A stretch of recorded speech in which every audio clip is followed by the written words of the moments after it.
believe that I am the best person for the job of President of the United States. My unique talents give me the ability to be assertive and diplomatic at the same time. I'm a person who will spike the conversation, who will get politics rolling and stimulate new questions and new answers to our current political dilemma facing our nation.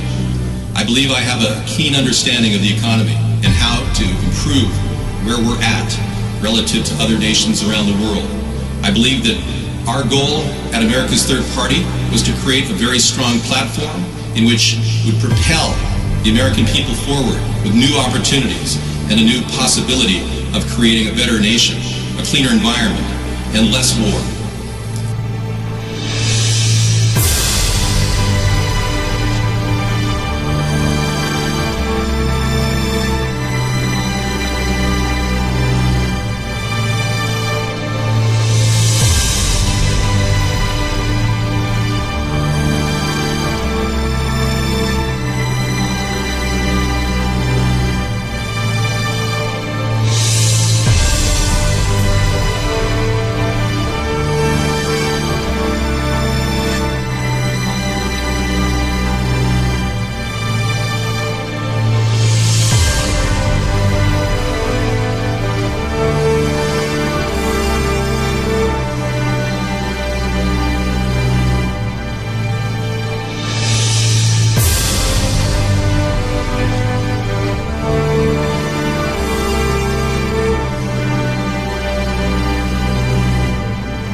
That I am the best person for the job of President of the United States.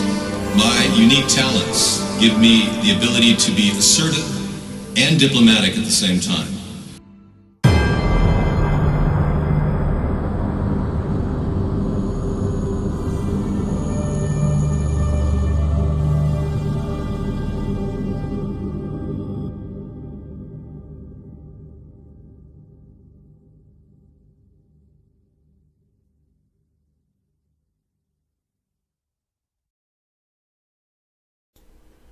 Welcome to America's Third Party, everybody. I'm David Sponheim, and today is Wasteful Wednesday. Welcome. Yeah, this is the skyline for what appears to be a huge electric fire that happened about a month and a half ago in New York. Electric fires are common. Happened in Louisiana at the same time, pretty much within a day. We never found out what caused these electric fires, but many people are wondering, were they aliens that are attacking our electric grid? But yeah, this was quite a picture of the skyline of New York. So we've got a lot of things to talk about on Wasteful Wednesday. Will the supervolcano ever blow up at Yellowstone as predicted? Yeah. It could definitely be the largest single event in world history. Absolutely. The caldera, as they call it, is a serious potential problem. The activity of 200 or 300 earthquakes at any given time could very easily lead to some supervolcano. It is the most likely area a volcano would erupt, but are we going to spend our time worrying about the supervolcano in Yellowstone, or should we talk about how we're going to relieve the stress on that supervolcano? Well, I actually talked to a person Bill Rogers, worked at the Idaho National Laboratory. He actually told me that there was possibilities that we could actually use that hydrothermal energy. That they've talked about using hydrothermal energy and developing electricity and all kinds of things. So the potential is there for us to harvest that energy and maybe alleviate it. What can we do in the event of a disaster like that? We can get people relief. We can prepare. Right now, we don't have a lot of preparation for the kind of things that are happening around the world. We haven't given it a good plan. I have a plan to stock up our regional FEMA centers with food that can be delivered via airplane. And this airdrop food potential could give people solutions immediately in the event of a major disaster. But we don't have anything like that in place right now. We still don't. ironically. So we're still waiting on good, solid plans like this to take shape. Our government's doing nothing. We have no food stored in any regional centers. In fact, we don't even have a strategic grain supply in America. Isn't that amazing? So our country's like 3 days away from going belly up because of our bad planning and our horrible two-party system, which refuses to even address these issues. And because I can't even get a word in edgewise in the mainstream media, they won't even talk about my ideas. They'd rather talk about other people, which is absurd. Today, Bernie Sanders made his big move. He's talking about running. Of course, he somehow got $6 million in donations already. Yeah, he seems to be so happy, but unfortunately, there's all kinds of bad stories that are flying out about Bernie now that he's trying to make a run for it again. According to this article, the Federalist paper says that Bernie was once asked to leave a hippie commune because he was too lazy. All he wanted to do was talk about women's reproduction, which is very seriously messed up when you think about the statement he made in the Vermont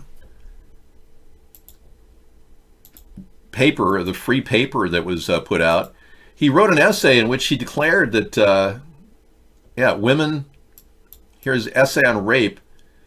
In 1972, he wrote this essay, and this is Snopes, by the way, in case you're wondering. Did he write the essay that said that women enjoy being raped by 3 men simultaneously? And the answer is, yep. Even Snopes says it's true. So he really is kind of a pervert, and we find out that he spent his time trying to ask women about their reproductive health at the commune instead of actually doing anything. And this is on the heels of me finding out that he used to go into people's refrigerators in Vermont. There's stories about this, about how he took all their good food out and packed it away and virtually, mooched off of everybody around him. And it's also a fact that he never, ever worked until the age of 45 years old. So is that the kind of person we want as a president who now makes $2.3 million a year and basks in the luxury of being in the 1% while he talks about the rest of us needing solutions? Bernie Sanders has never articulated one plan to overtake the power of the SEC and the Wall Street executives. He just talks about it a lot. Now, I will not have the same team at the SEC working. I will change out their positions in a manner that would not destabilize the SEC, but we will get new people in the SEC to oversee what's going on Wall Street. Barack Obama did nothing his first term. He kept the same group that George W. Bush had in there. Now, I will definitely make those changes, and it'll happen right away. We'll be getting watchdog people who are working in the watchdog areas about Wall Street excesses to be the people at the SEC. That's what I'm planning. Now, that type of oversight is extremely important. The suit is a size 50, and it's too big for me. But I'm using it because it's worth a couple $1,000s, and I got it for 50 cents at a thrift store. I'm using it as when I go out with bulletproof vests on, so I can fit a bulletproof vest under this suit. It's called a Pierre Balmain.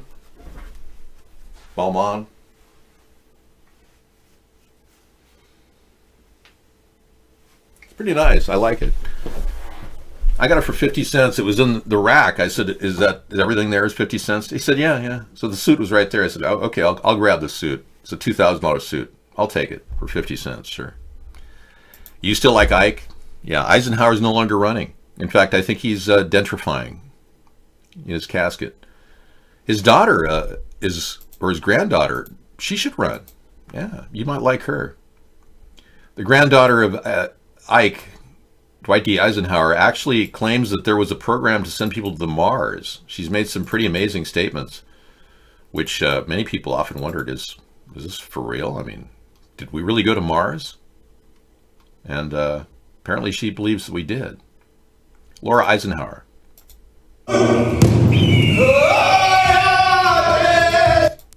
Mars One will establish human settlement on Mars in 2023. So apparently there was a Mars One effort to get people on Mars, and they took people as they try to get him in there. Yes, Bernie's psychologically unfit to be run for president. I agree. His statements about women indicate a serious mental disorder. I agree. So apparently, Laura Eisenhower told people that this whole thing was one major step for mankind that she was invited on, and she talked about this. Yeah, so I'll play this video for us later tonight. Oh, you're crazy, blah blah blah. And, it doesn't faze me at all. It actually makes me stronger in a lot of ways because, truth doesn't need belief. It just is. It doesn't require, it doesn't feed on anybody, it doesn't steal. That's right. Dutch Foundation Mars One is trolling for pioneers to colonize the red planet. You just have to be at least 18 years old to apply. So apparently a lot of people applied, and Laura Eisenhower was proposed. She was going to apply. I don't know if she's going to be on it or what. I have no idea. But that's an interesting little story about Laura Eisenhower. Thanks for that concern. You think she's just BSing? Okay. I don't know. I don't think we're going to make it to Mars, considering we can't even get out of the Van Allen belts. Let's face it. There is an Earth belt around the Earth that you can't help but recognize. Oh, hey, by the way, this is what we represent. Yep. These are a lot of the ideas that we represent. Legalization of marijuana. Total recreational legalization. Now, Kamala Harris just had a huge argument with her father, and he claims that they're just practically disowning her because she smoked marijuana. She comes from a very traditional Jamaican American family, and I did go out with a Jamaican American woman for a while, and I know that that's probably the case, but the woman I went out with never smoked marijuana like Kamala Harris did. But her family's not very happy with her. Yeah, that was a news story that came out. Anyway, I support legalization of marijuana. I'm fully recreational marijuana across the globe. That's something we recommend. It will help our economy and help people who have needs. It helps with PTSD, it helps with Parkinson's, epilepsy, autism, ADHD. Assuming you're not under 21, we would not want to recommend that for your kids. But CBD oil is good for your kids. Yeah, and that's not a psychoactive drug or anything. Anyway, another idea is we have great renewable energy solutions, whereas the Democrats don't, like these windmills that will be going on telephone poles and generating a lot of jobs and energy. And of course, our novel idea of bringing our troops home and putting them on the border was not quite implemented by Donald Trump. I came up with a 1,000-mile fence idea, and he stole it and decided he wanted a 1,000-mile wall, in which it was asked who's going to pay for it. Mexico's going to pay for it. And then, of course, they didn't, and we're still stuck with, 50 miles that Nancy said she'd be willing to spend $1.3 billion on? Well, I would have already had the troops home and building the wall a year and a half ago. So Trump is way late on implementing my ideas. So you better get back in the program. Plus, I believe that ending the Federal Reserve will limit our war activity around the world. So these are novel ideas that are unique to us. I don't think Ron Paul's carrying the torch anymore for ending the Fed, so I am for him. Additionally, we have the concern that you won't get in any way from the two parties about chemtrails.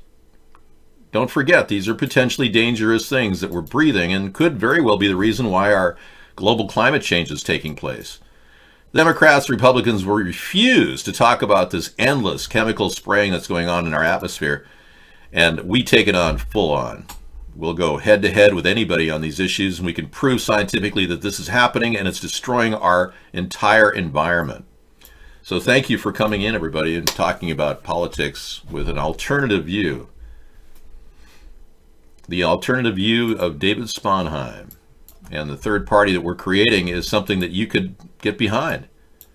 We are essentially building a centrist political platform that's supportive of your gun rights, supportive of your free speech. I'm not pitching political correctness, and also concerned about the environment and the ever-increasing homelessness that's happening in America. So I have a left view and a right view combined in the centrist movement. And I will not bail on your rights, Second Amendment, First Amendment rights, or your right to privacy, too. We don't believe in forced vaccinations. The Democrats do. In fact, if you want a guarantee we will stop a new world order from taking over our country, a vote for me in the upcoming election will do that. A vote for anyone else in the Democratic or Republican Party, you can't guarantee they're not going to cave into these Zionist elitists that want to have a new world order.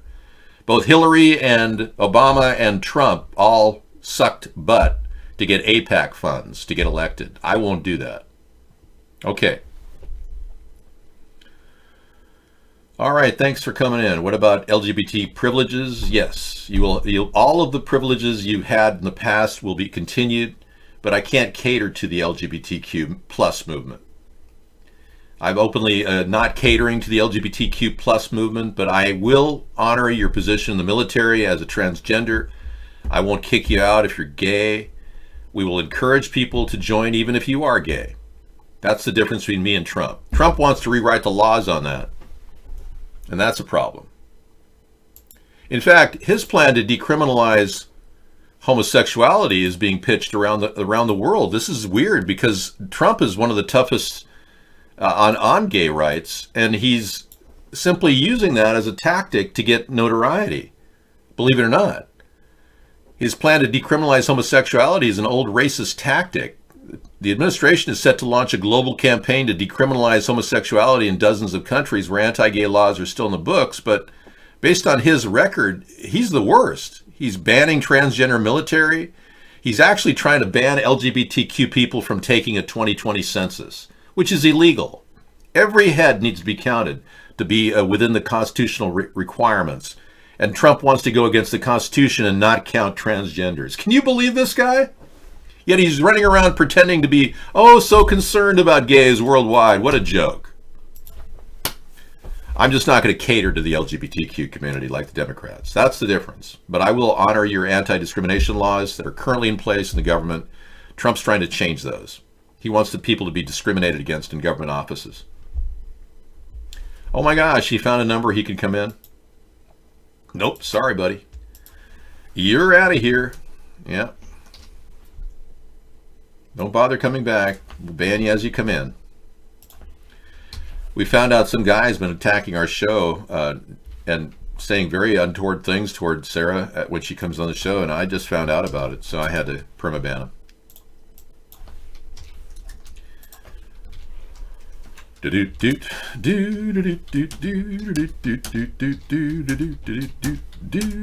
Yeah, okay. We've got a lot of things happening, but we can't cater to that. Yes, he's getting banned because he was attacking our show and not honoring my request, coming back. I muted him 5 or 6 times last night. All right. No, I haven't really given. I was going to make bangers and mash, but I'm beginning to think I should make cabbage something cabbage. It'd be an incentive to go buy cabbage, wouldn't it? Yeah, anything cabbage would be good. Maybe bangers and cabbage. And mash. Bangers, cabbage, and mash. That'll be something. Yeah, let's do that. Cabbage beef roll. I've got these sausages that are super easy to cook. I have to make a beef roll. I got to buy sliced beef. It's expensive. I can't cook for 8 people for less than $5 that way. No, I'm not getting DDoSed. No. We're up and running. Is video not on? Well, let's be clear. All right, well, we'll go back to the bioluminescence of what the future ocean will look like. If we continue to let Fukushima drain into the ocean like we're doing, with no effort to intercept it or do anything we could to make it better, I've got great ideas to help with Fukushima, but in about 10 years, this will be your skyline in the Pacific Ocean. The entire ocean will be irradiated. Isn't that wonderful? Not.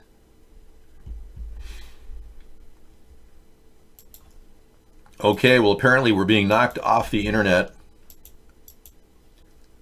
We're being DDoSed right now by what turned out to be true. Refresh. Turns out that the person I banned is a a serious hacker. He's a troll. He's been doing this for a long, long time, and he pretended to have a normal place in our show. It doesn't work that way. No video. All right.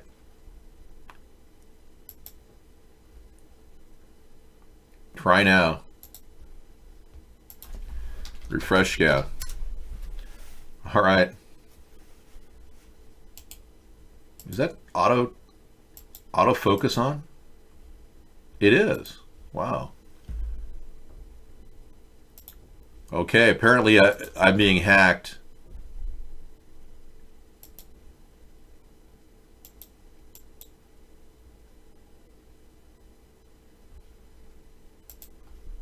Well, yeah, we're good over at iVlog, so if you guys want to check us out, go over there.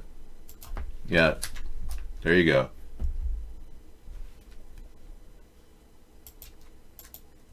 We are being DDoSed by Howie. Yeah, that's got to be what's happening.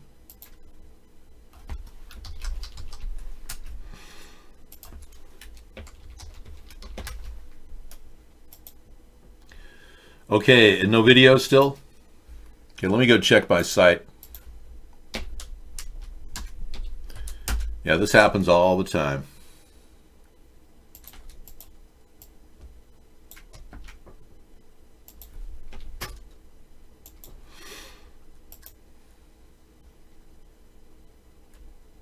Yes. Well, yeah, it is shrinking. It's still black. Yep. Yeah, it's just complete blank screen.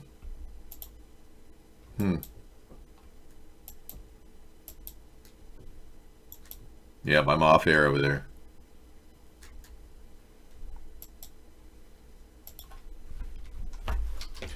Yes, he is. Howie is hacking.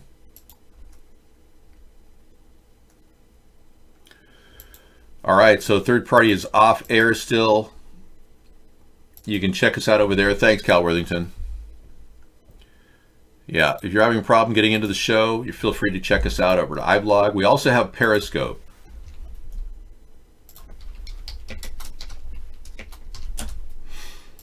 Yeah, I'm going to go ahead and get a new server to broadcast on.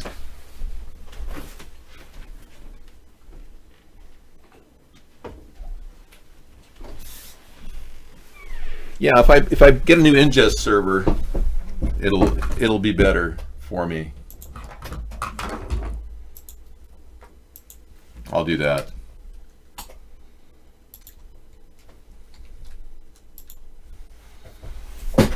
Okay.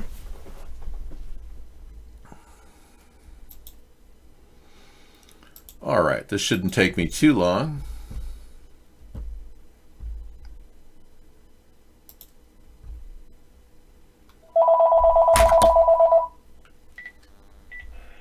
Call from.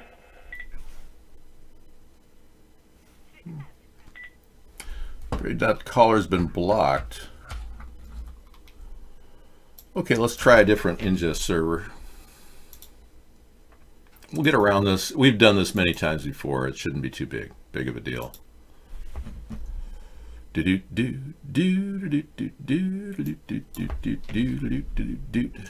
let's try that. Okay. Try now. Okay, we might be getting something here. Let's take a look. Yes, I'm up and running. It's up. Okay, everybody. We got it rolling. Refresh. Okay, that call is blocked, I believe.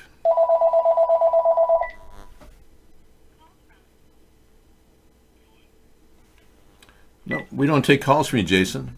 I told you that. Yeah, it's Jason. Hey, are we back up again? Good. Okay. Yeah, I'm going to make crow cams possible. Thank you, my fluffy kitty. Yeah. My cat Fluffy. I know. Thank you for coming into the show. They're all off. Well, that's what happens when they attack the entire site.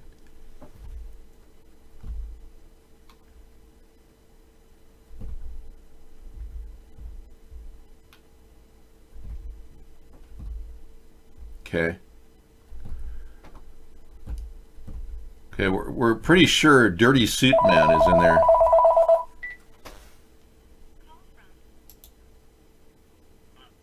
No, that's not serious either. I'm not using a thickening agent on my shampoo. Thanks for offering Mod Chip. I'm trying to just keep my hair, feeling healthy. And today I use a little coconut oil conditioner. Yeah, it helps.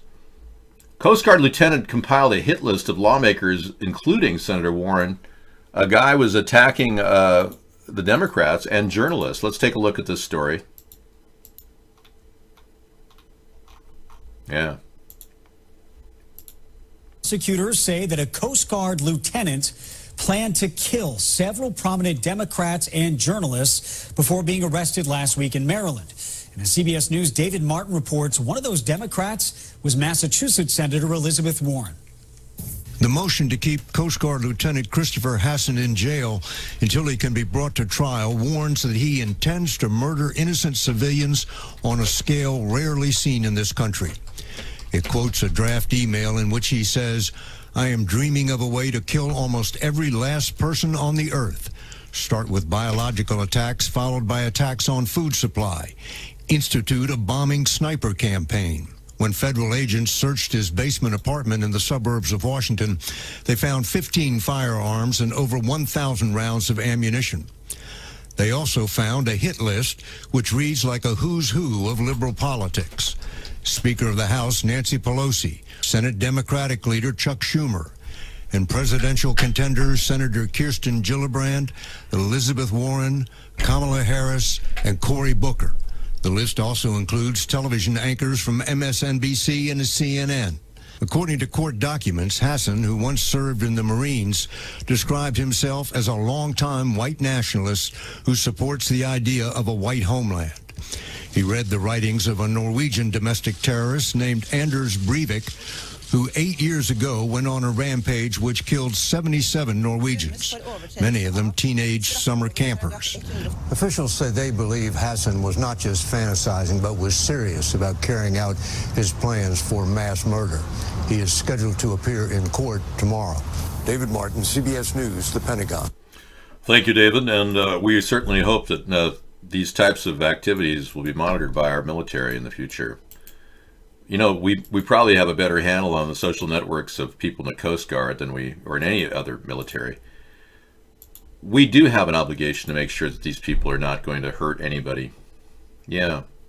I'm thinking maybe we should give people standard personality exams to vet them, to find out if they're psychotic. After all, they are going to be representing our country's military. Can we really afford to have psycho killers in the ranks, really, when you think about it?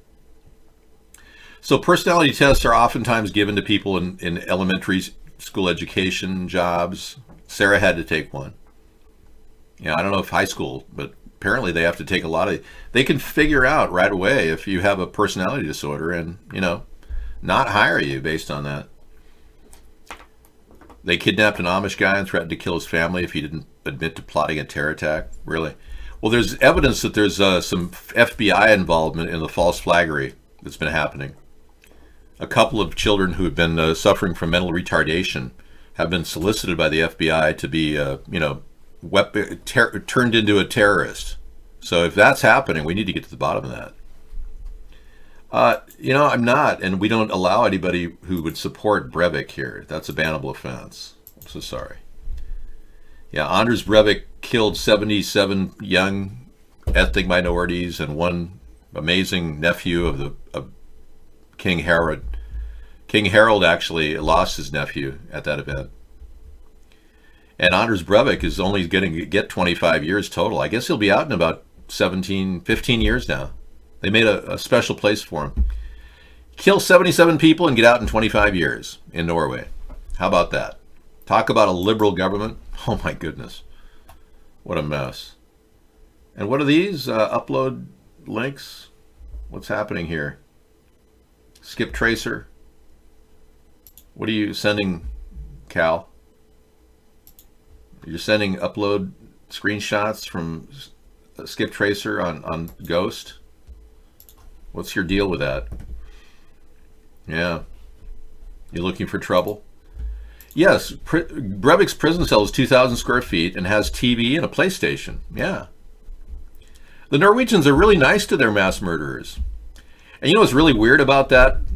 When the nephew of King Harold died, King Harold changed his entire approach to international politics right after that attack. And there's more than enough evidence to suggest that Anders Breivik was a member of the New Knights Templar, considering he was one of the members, which would draw a connection to the people funding the New Knights Templar, which would be the Zionist Rothschilds. So were they telling King Harold of Norway to open up the water rights in the North Sea to Shell Oil or else, and to pay up money that they owed the IMF because they apparently it's like protection money the mob charges? But now Norwegian prisons are focusing more on rehabilitation over punishment, and Anders will be getting out and having a free life after killing 77 people. Huh. I'm not sure I understand what's happening. I almost think that King Harold of Norway is being pressured and threatened, and that's the reason why he opened up the waters North Sea to Shell Oil drilling. Prior to that, he never did that. I'm beginning to feel that he's being pressured. Yeah.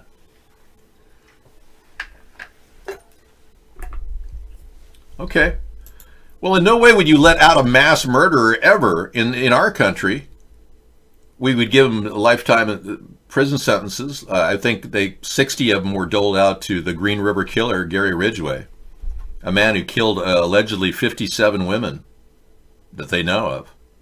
And he had the death penalty in Washington, but they've never enforced it here. What they did was they cut him a plea agreement where he'd get unlimited life sentences or 60 life sentences or something. So he's going to spend the rest of his life in prison, Gary Ridgway. But he killed 57 women. And we'll never release him. So at least we have a tough policy on never releasing mass murderers from our prison. Yeah. I can't imagine Norway being that liberal. Something's wrong. You know, I wish I had been born in Norway, because I probably would have influenced their entire process over there. My family line came from Norway. They have a wonderful winery there in outside of Oslo. I've never been, but I understand one of my distant relatives, not blood related, but also a Sponheim, Lars Sponheim, ran for interior minister in Norway. He's involved in politics. He came into our show in 2010 and chatted with me. It's pretty serious. Richard Ramirez was never released. He died, I believe. He was never released from prison. The only person who's ever been released from prison who committed a horrible, heinous act was John Hinckley Jr., who shot Ronald Reagan in the chest, nearly killed him. He was released a couple of years ago to live with his mother at a retirement facility in Maryland. It's just so weird that, he'd have so many family members with that much power that he'd get released after shooting the president. It just does not make sense. Hi, Sarah. Hi, David. So I want to keep her informed of something.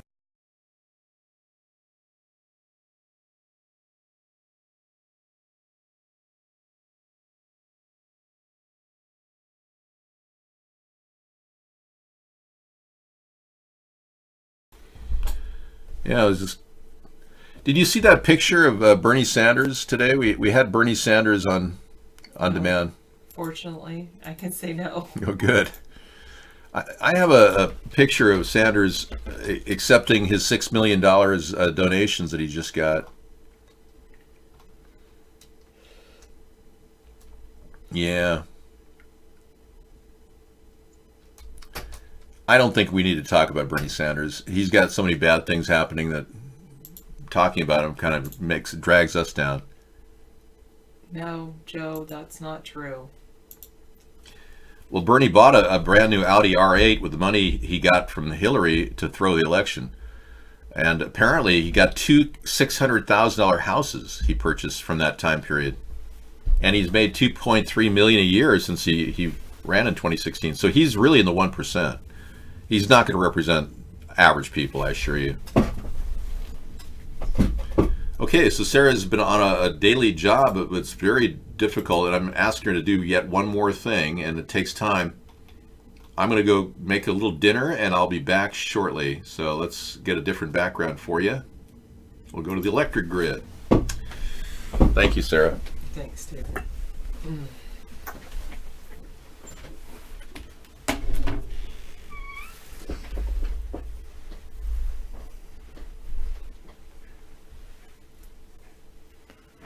Okay, good to know. Thank you. Dave, so jealous. Okay.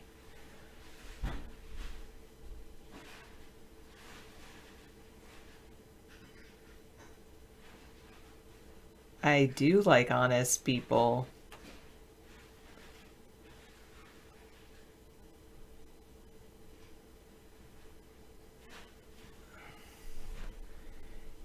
If you want... Yeah, I do think that people should be allowed to make their own alcohol and their own marijuana, but they shouldn't necessarily give it away, because then they can be liable if someone gets ill from that.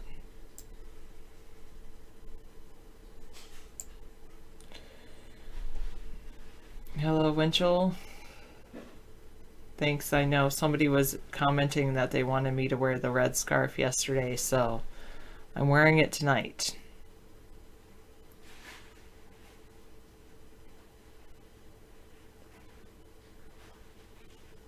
I like honest people and definitely honest students. I learn from my students. Sometimes.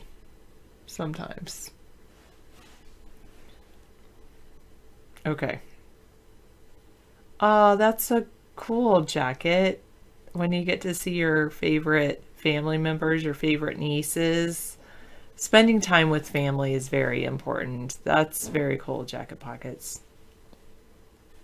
I know, well, Rex, some people, not only students, but even fellow colleagues are like, are you sleeping here? Because I have worked a lot where I was like there before they got there and then there after they left.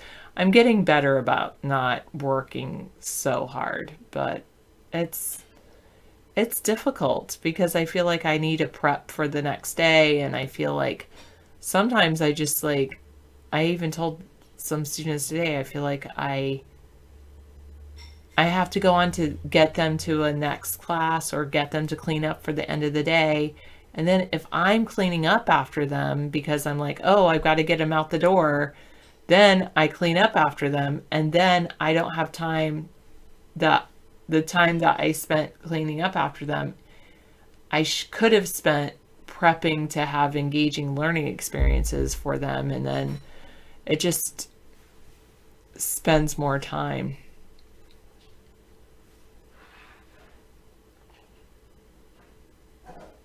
Yeah, I don't like that online, Doug. The crisis actor issue, I really don't like that.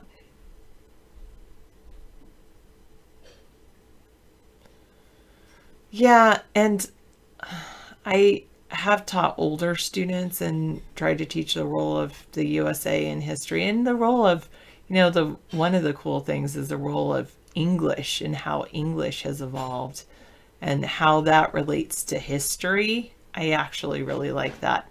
But I've ended up teaching younger and younger students, so that doesn't really apply for them. It's just like, let's get you being able to add, subtract, maybe multiply, maybe understand the concept of division, maybe. But yeah, would I teach high school? I don't know. I I've subbed in high school, and I actually really liked it because I like it a lot more than middle school. I'll say that. Yeah, English has totally evolved. I can teach you a little history lesson on that Porthouse, but it's very cool, actually. Anyway, the thing about high school students, that it's like elementary kids, they just look up to their teachers and any adults like, oh, I have to do what you say because you're an authority figure. And then in middle school, they start questioning, like, they question everything. And that's not a bad thing, but they're, with their hormones and just their adjustment to accepting themselves, their heart, they are still figuring out who they are and who they want to be, and they're still trying to impress other people, peers and adults alike, and the hormones. Anyway, I feel like it's really difficult for them at that age to focus on academics. In many ways, I would love for it to be like middle school is social understanding. And then in high school, it's really great because they finally have like accepted themselves, like whether or not they're happy with it, they've accepted who they are, and then they can focus on academics. And I really appreciate high schools that attempt to offer CTE classes, which is career and technical education classes. In the old days, it used to be just like wood shop and mechanic shop. But now there's so many opportunities for students, like they offer nursing and culinary arts and robotics and still the traditional wood shop and pottery classes, and just those kinds of things I think is very important. I think it's important to educate students at a very young age to be able to read, write, and do at least basic mathematics. Yeah, adding and subtracting even. I mean, sometimes I wish I could go beyond like adding, subtracting, multiplying, and get them into like the questioning and then do a big project-based learning thing. But being able to understand how money works and how time works, I think those are important, and that's the grade level that I teach. So I think that is important. And I think that education is important because it's important to do, it's important to build relationships and build social connections. I know maybe it's me, but I don't feel like I've had any opportunities to build a lot of relationships outside of school. But of course, that's probably because I work at a school. Outside of school and outside of work, anyway. Yes, I do teach students how to tell time on an analog clock and a digital clock, but it's also, and how to read a tape measure, at least inches and centimeters. And then when I was teaching 3rd and 4th grade, how to read a 1/4 inch and an 1/8 of an inch and fractions. And yeah, you're right. There's a lot of education that we need to do, like how to read a tape measure, how to, I've been teaching even in some ways in the very young grades, how to do the addition for a checkbook. So my weekly reading log for homework is actually, I don't want them to say, oh, I read 20 minutes a night. I read 20 minutes a night. I'm like, I want you to calculate your minutes and then add on the next minute. So if you read 17 minutes one night, add on 18 minutes the next night, and then keep a running total. And then your total should equal 100 minutes in a week. So because 20 minutes a day times 5 days, that should be 100 minutes.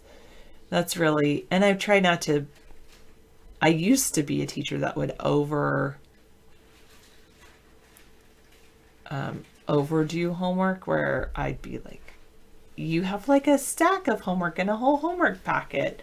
And now I realize people are busy and people are distracted. There's a lot of distractions in just our living in our society, and people don't get enough sleep, and there's people that, one of the things I used to always be upset about is that there would be students that would do all of their homework and regardless of how much I assigned, and then there would be kids that didn't do any homework, and especially when I would be sending home math like packets, that would upset me. And I realized that I can only affect students when I'm with them, which is during the school day, and I don't know all about different students' home lives. Some students are going through a lot at home, whether it's divorce or whatever, distractions. And some students have that support system at home, because sometimes maybe if they didn't get it in class and didn't learn it in class, doing a packet on it isn't going to help them learn it.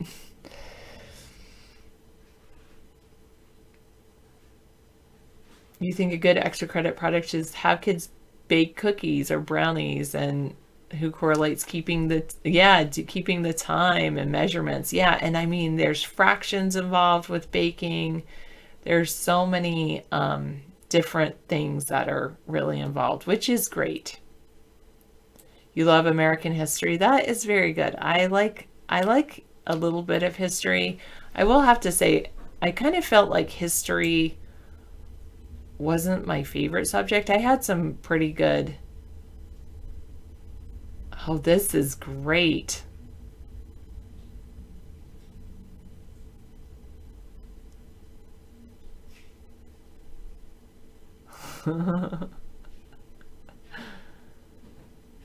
Oh, that is so funny, EduCog. Yeah, that's pretty funny, scissor fight. But I prefer math. I think certain minds, you might be right. I personally like to teach where kids can, I've come across this thing my friend told me about called compact curriculum. So in math, especially, because math is one of those subjects where if the kids understand the math, I give them the end of unit test at the beginning of the unit. And if they know it, then they get to go on to the next unit. And I give students opportunities too. So I'm sorry that you had experienced that. That's not the experience I've had. My students want to sweep the floor. I don't always let them sweep the floor, and no, not mop, but and spray down and wipe down desks. I usually do the spraying down and wiping down desks, even though actually students would like to do that kind of thing.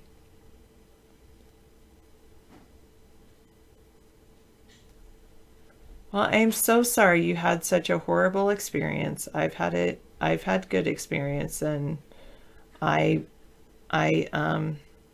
try to do my best to continue to give students good experiences.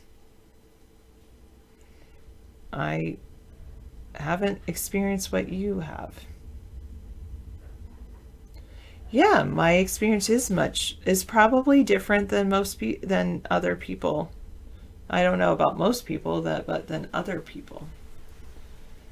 You didn't like school till you got to college recs, that's when you realized how little you know. Before that, you just do everything to get out of it. Maybe the thing about college is that with college, you are paying money to be there, right?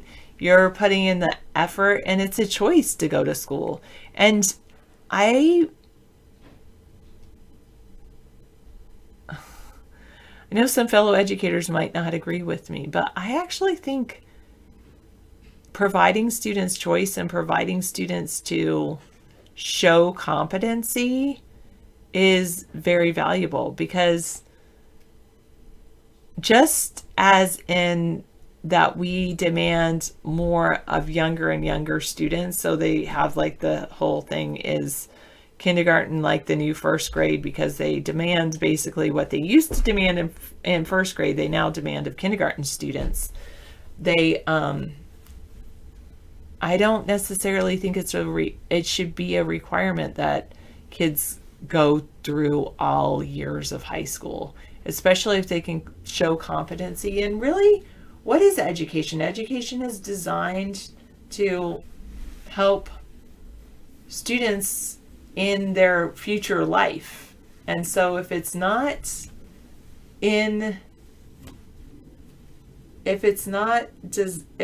helping them in their future life,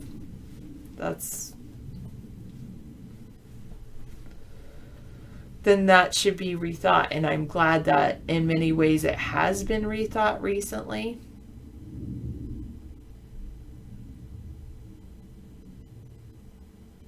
Yeah, well, that's why they give scholarships, I guess, Rex.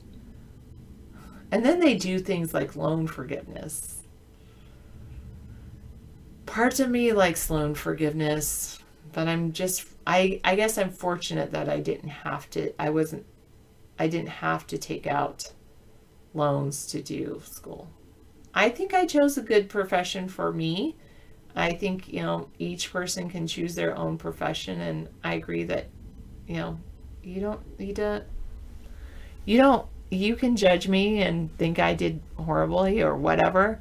You can judge my profession, but for myself, I like what I do. I think I have a good profession, and I think it's very good. And I think that the profession benefits from having me in it. I think I really, I can contribute to the profession.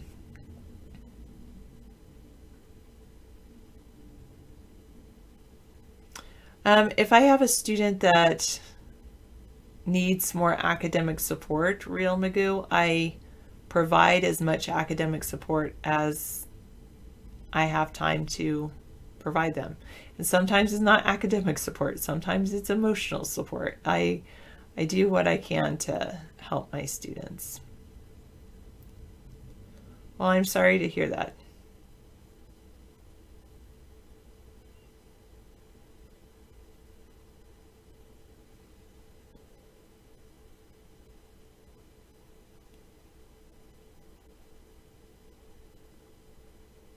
Well, I like talking to people. I like entertaining, so that's good. Oh, yes, I do yawn quite a bit. Well, yeah, sure, we can do a little trivia. That's a good idea, Rex. Yeah, self-employment is good for people. They can choose that if they want.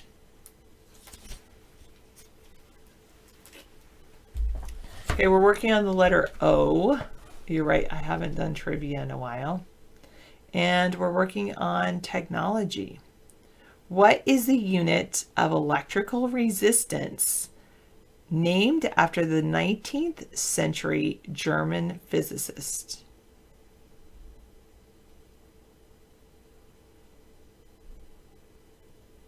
Correct order. Yes, Rex has it. And Real Magoo has it. Ohm. Yes, OHM. It's named after George Ohm. What is a term referring to locations on or use of the internet? It can be used to refer to a specific location or web page, or to personal activity. Starting with the letter O. Real Magoo, you have it. Yes. starting with the letter O.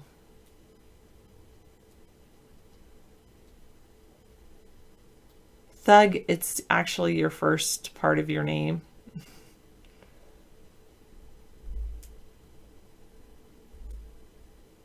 It is online, as in our sales catalogs can be found online at, or I went online to find the information you wanted.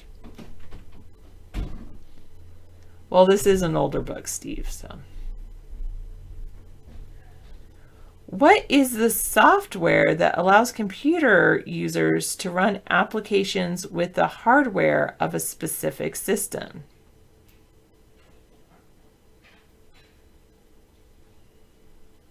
Correct, Hordor. Yes, Real Magoo. Correct, Hordor. And Rex, yes. Lucha, yes. Operating system, OS. Windows, Microsoft, Apple, they're all computer operating systems. Also Linux.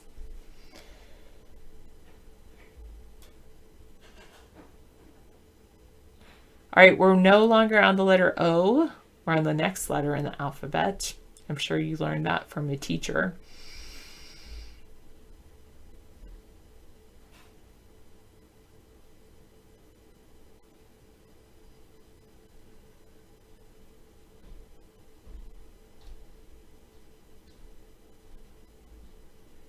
What is a way of transferring information via the telecommunications system that breaks up a message or file to be sent into smaller data and then sends these along whatever routes are available to their final destination? These are then reassembled to reform the original message. This type of system is essential to the communications industry and the effective functioning of the internet today. How do they? Yes, Scissor Fight got it.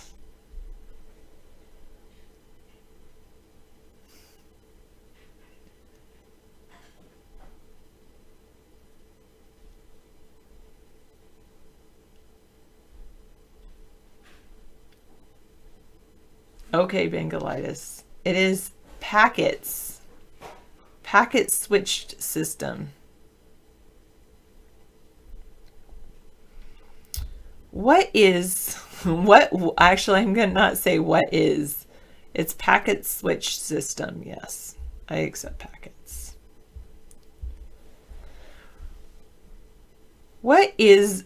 No, not what is, because these what was a device, a wireless device that usually isn't in use anymore today. Some places I guess it could be, but usually it's not usually in use. When activated, it signaled the bearer to contact either a predetermined party or the party indicated on the device itself.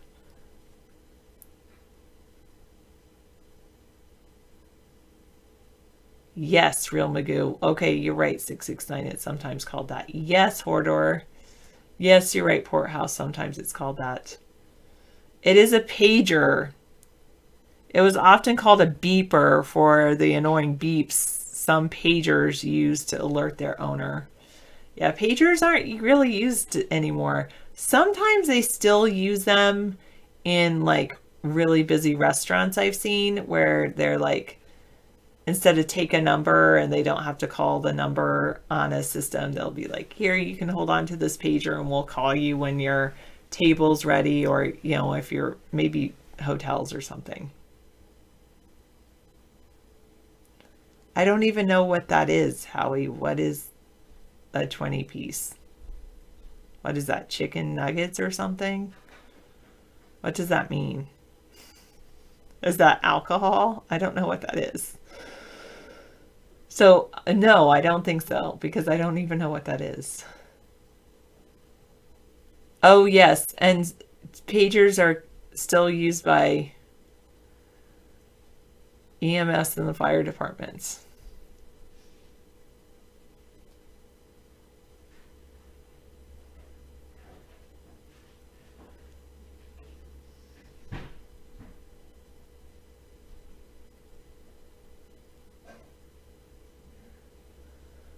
Wow, chicken. Wow.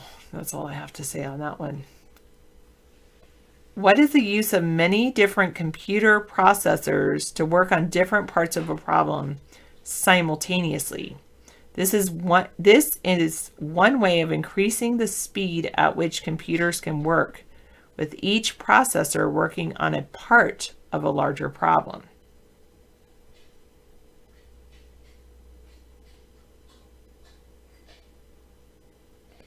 I don't have one of those, Howie.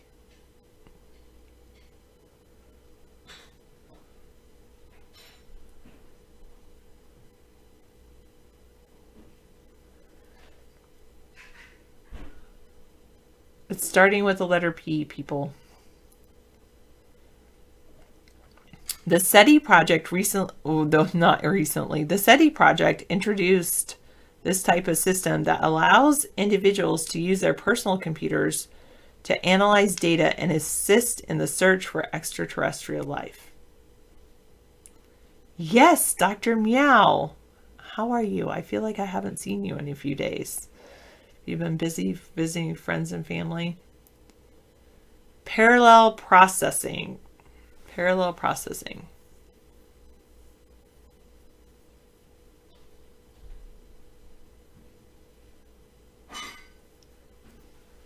Like cloud computing today, yeah.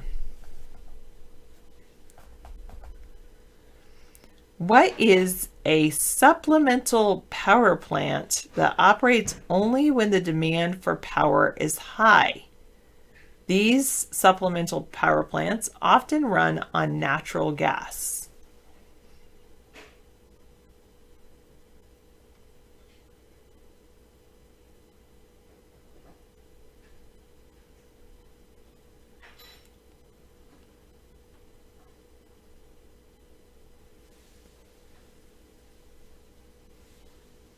They're called peaker plants.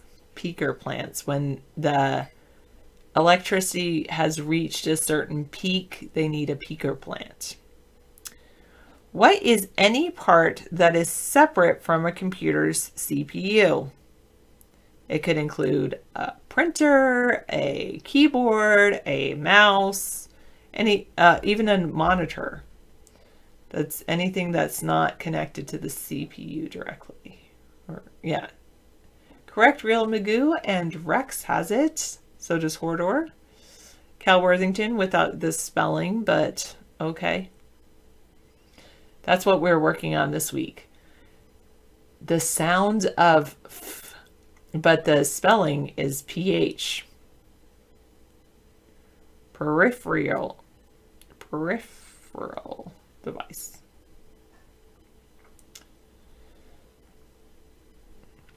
What is a machine that could run forever? They would have to produce at least as much energy as was needed for its operation. According to the second law of thermodynamics, such a machine is impossible. To date, none has ever been successfully demonstrated. People are always searching for this. Correct, Hordor, Porthouse, and Real Magoo. A perpetual motion machine.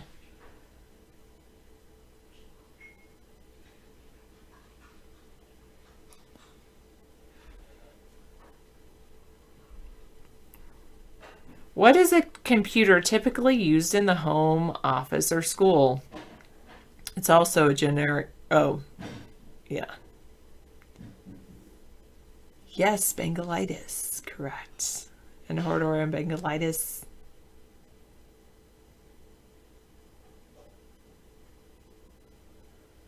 Yes, Rex. Real Magoo. Yes, a personal computer. PC. What is any material made from substances found in oil or natural gas? Most plastics are usually these.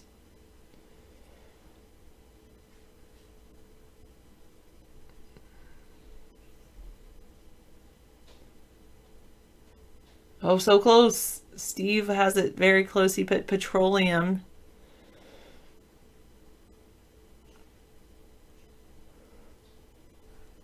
I think, Steve, you're the closest. It's petrochemical. But yeah, basically a petroleum-based chemical. What is the emission of electrons from a metal when light shines on it? The effect is widely used to convert a light signal into an electric current.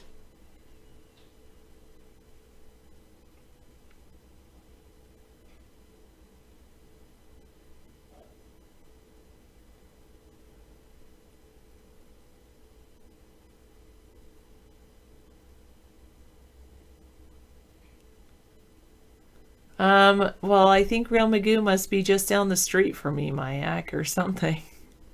Mayavk. Yavk.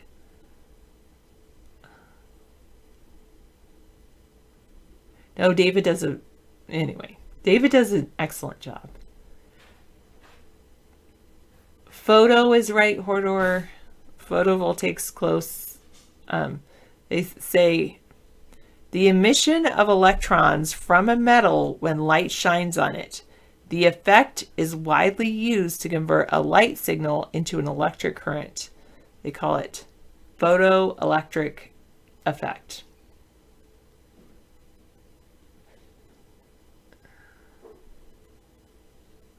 Good job, Romagu.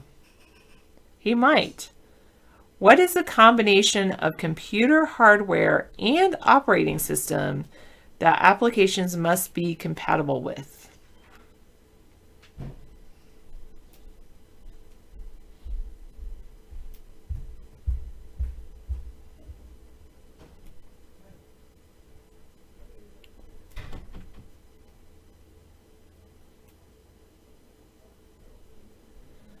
It is platform.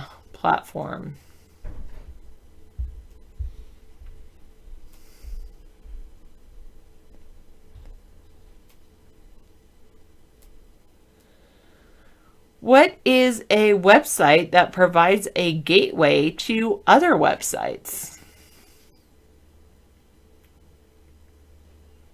I'm so thankful for this because I can just put all of my links on one set website, and that website serves as this.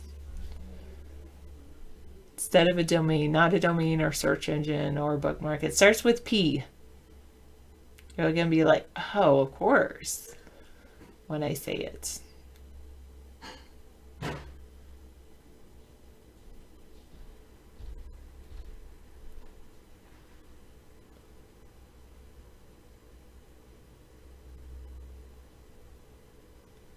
Oh, so close, Steve. Yeah, you're really close. Hordor has it. Portal is the answer. A website that provides a gateway to other websites is called a portal. What is an electrical supply distribution network that carries electricity from a power plant to the user?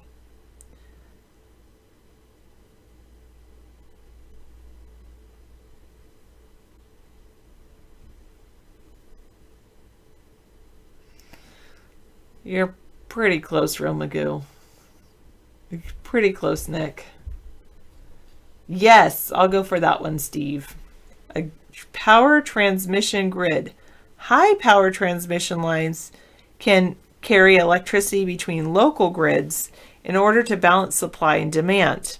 Power is frequently sold by producers in one region of the country to a more distant region that may have a shortage.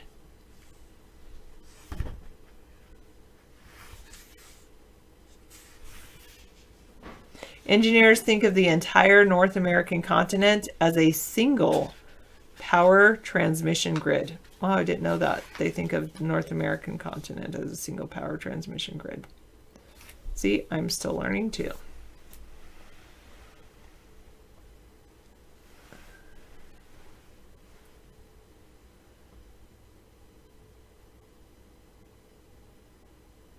Ooh, yeah, Rex, that would be a quick learn.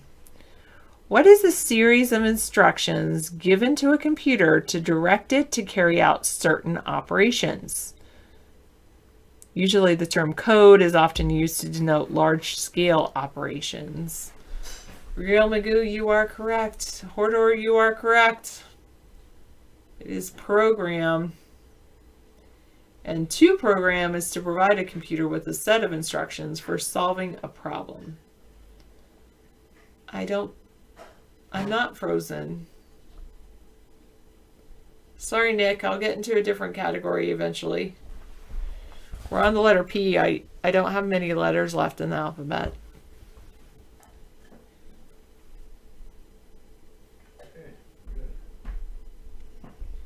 Okay, I guess I'm ready to take over. I have two more Two more? clues. Okay, go for it. In computer technology, what is a set of conventions in which instructions for the machine are written? Protocol. Well, that was the next one. That's not this one. Oh, sorry. No. There are many languages that allow humans to communicate with computers, like C++. Graphic user interface, GUI. No. Graphic user interface. No. C#, Fortran. Basic, Java, Fortran, what are all those called? Basic programming languages. David, you are correct. That is correct. All right, last one. What are agreed upon standards and practices Protocol. in technology? Okay, great. Yes, you're correct. I answered them right. Protocols are established by industry, trade groups, governments, or some combination thereof. Well, that was fun. Sorry, Mia. I got to win some, you know. I'm hardly ever in the show and doing that. But I made Sarah some butterfly pasta. You can put pesto on it. I left everything out for you. Maybe I put should some learn pesto on it. Python thank you so much. Because I liked Ruby. I did this thing called Ruby on Rails a few years ago. I studied that, and I really like that. You know, that's a good one to do because it combines I guess simplifies the whole thing. And, But he's saying Python is a beautiful language. Ghost is saying that. you know, I was thinking maybe you could use, Adobe Eclipse to test your software out and run it through, a battery of checks to see if it works.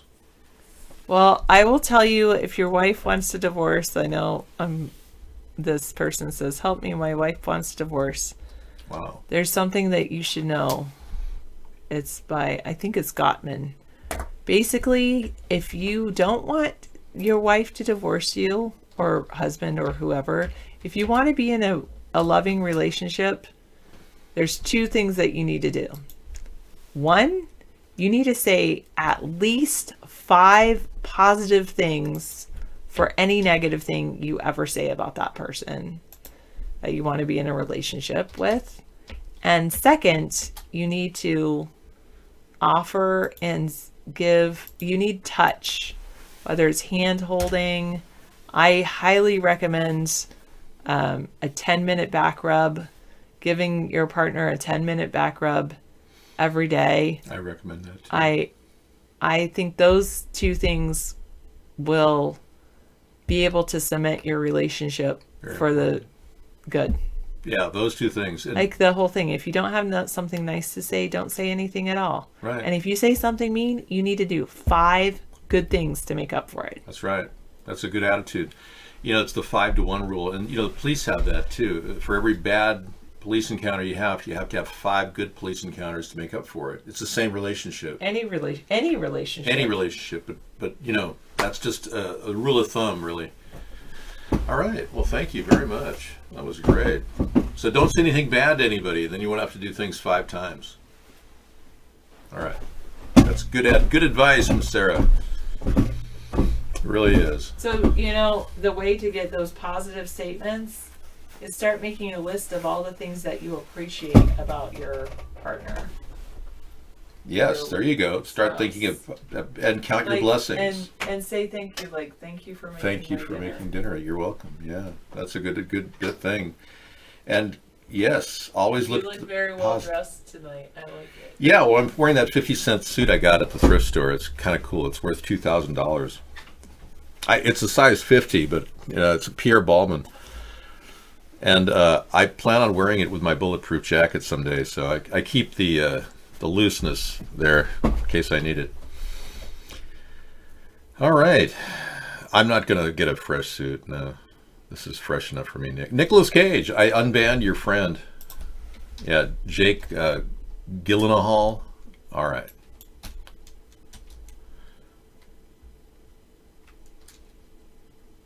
Oh, well, you're gonna have to make up for all the bad things you said in the show. Yeah, trolls, you have to make up 5 times as much to stop trolling. Yeah, we've outed a couple trolls recently. Had to. So the U.S. Coast Guard guy has been arrested. Yeah, you can't just have 15 weapons and 1,000 rounds of ammunition and plan on attacking innocent politicians, even ones that have committed fraud like Elizabeth Warren, who claims she was Cherokee Indian and got all that free money to go to college when all of us American Caucasians couldn't even go, like me. Trump, a thriller.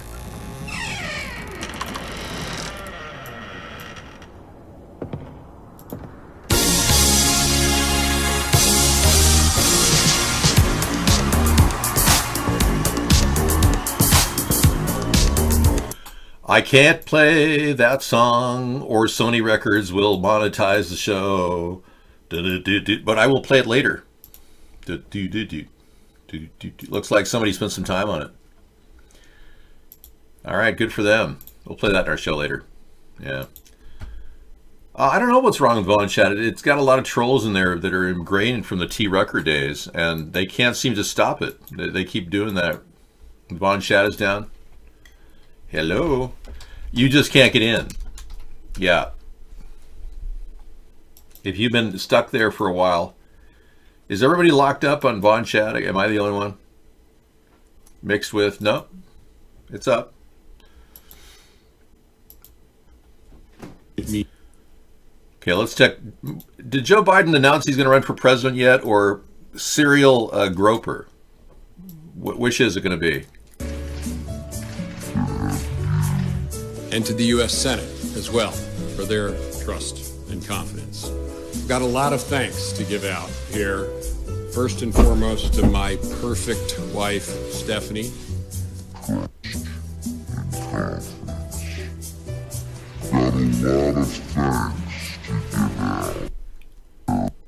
Okay, let's go to the next case of groping. Yeah, this is getting a little too risque. Joe Biden just wants to touch everybody, including people's wives and dignitaries and, yeah. Oh, and even Hillary, look at that. A good, warm, huggy welcome. Well, there's more of a brother-sister relationship if I ever saw one, you know. I don't know. I mean, these people who want to run for president who are grabbing children, it's a little weird. Nowadays, it's inappropriate, whereas in the early days, of our country's history, it was typical for a candidate to grab babies and kiss them on the on the cheek and try to win over their mothers and fathers. But these kinds of things are a little freaky when you see this kind of behavior. Here's one where he's inching so close to the child, and she's like, "Get away from me!" I mean, literally grabbing the front of her breast area, which is really, look at this behavior. It's just, now, not that I'm showing anything indecent, I'm not, but he's grabbing her right there. See that? And she's very uncomfortable. Look at that. She's like, "Get away from me. Ooh, creepy." Look at that. While he's getting next to this is just pathetic. Yeah. Oh, geez. We got a lot of people in here who really are attracted to me. I can tell you your homophobes are coming out in full force. I'm not gay, so there's something wrong with you people. Just because you're attracted to me, I'm bringing out your gayness, and that's what's really pathetic. Get a hold of your sexuality, you freaks. The videos will stop him forever being president. We hope. The mainstream media will never see those videos. You'll never see a video like that on the mainstream media, ever. I assure you. I don't think you realize how non-powerful the internet is now that they've pulled a plug on almost every YouTube site that says anything. Is 153 News down or is it up, Scissor Fight? Did they get back up online? I should check out myself.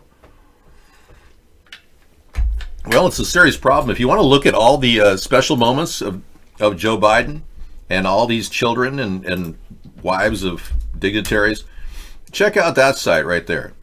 That's the Twitter link I just played.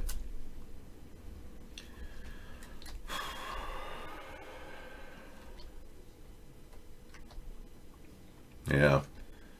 So Steve W. West Virginia says stats show in a neighborhood of 1 of 3 people is a pedo. Really, Steve? I didn't know that. I'd like to see the stats on that, but Joe Biden said, not in my neighborhood. I live beside 2 smoking hot 12-year-olds. Did he really say that? Seriously? I don't believe that, Steve. I think you just made that up. But that was pretty funny. It's sick in a sick, funny way. Donald Trump insanely ranting to Michael Jackson's Thriller. Oh, okay. Here we go. Let's do again. Unlike Donald Trump, who takes Rolling Stone music and pretends like they're real. That was the one I just didn't play. And hopefully we'll get a fair shake and we'll win in the Supreme Court. All right, that's pretty funny.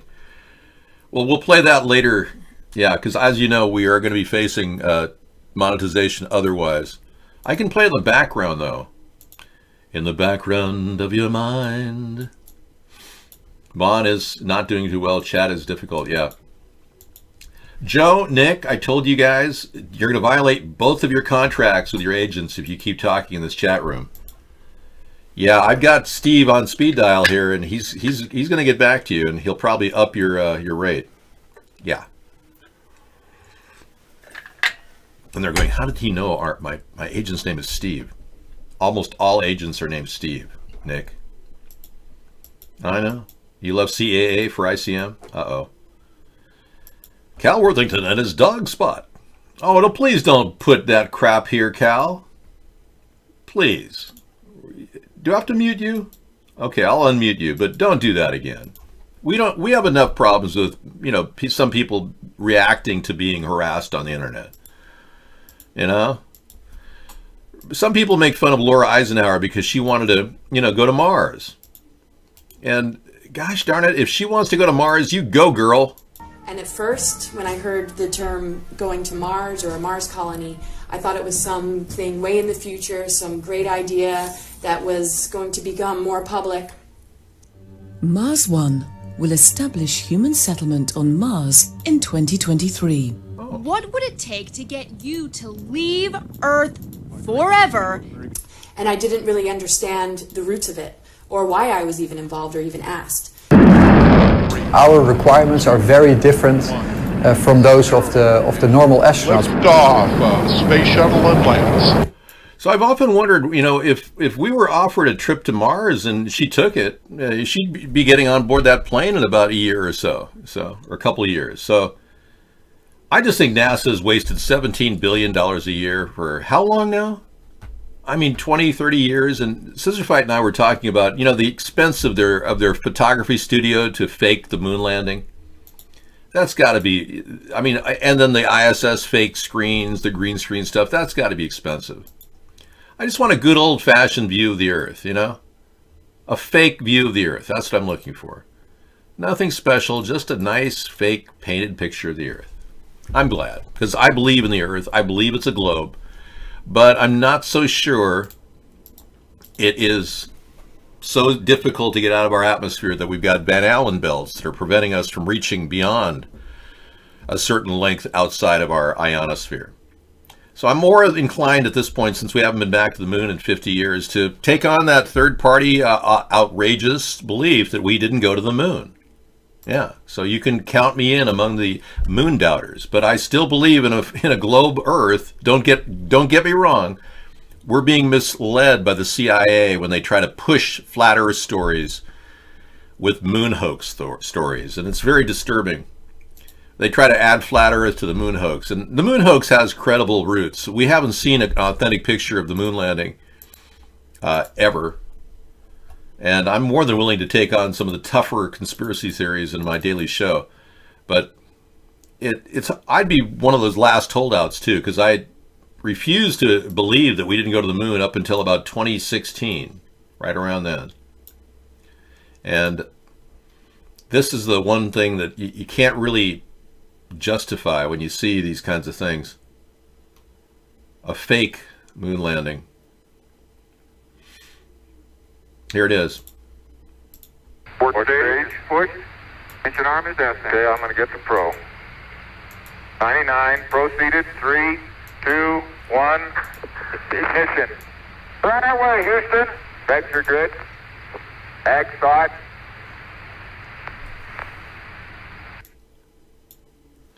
Yeah. That looked about as lame and fake as anything could ever be. Good night, Maya. You agree? Okay, sleep well.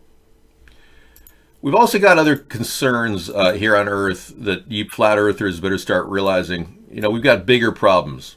Lies going on. Things that are happening that just aren't backed up by facts. The synagogue drill. When you think of all the money we spend on these false flags, these civil drills our government runs. Remember the synagogue drill? This man right here found the audio clip of the drill itself. So when they went live on this false flag and claimed people died, this is what he heard in the early morning of that, and he found a record. He combed the internet to find it. He found it. It was a backup file.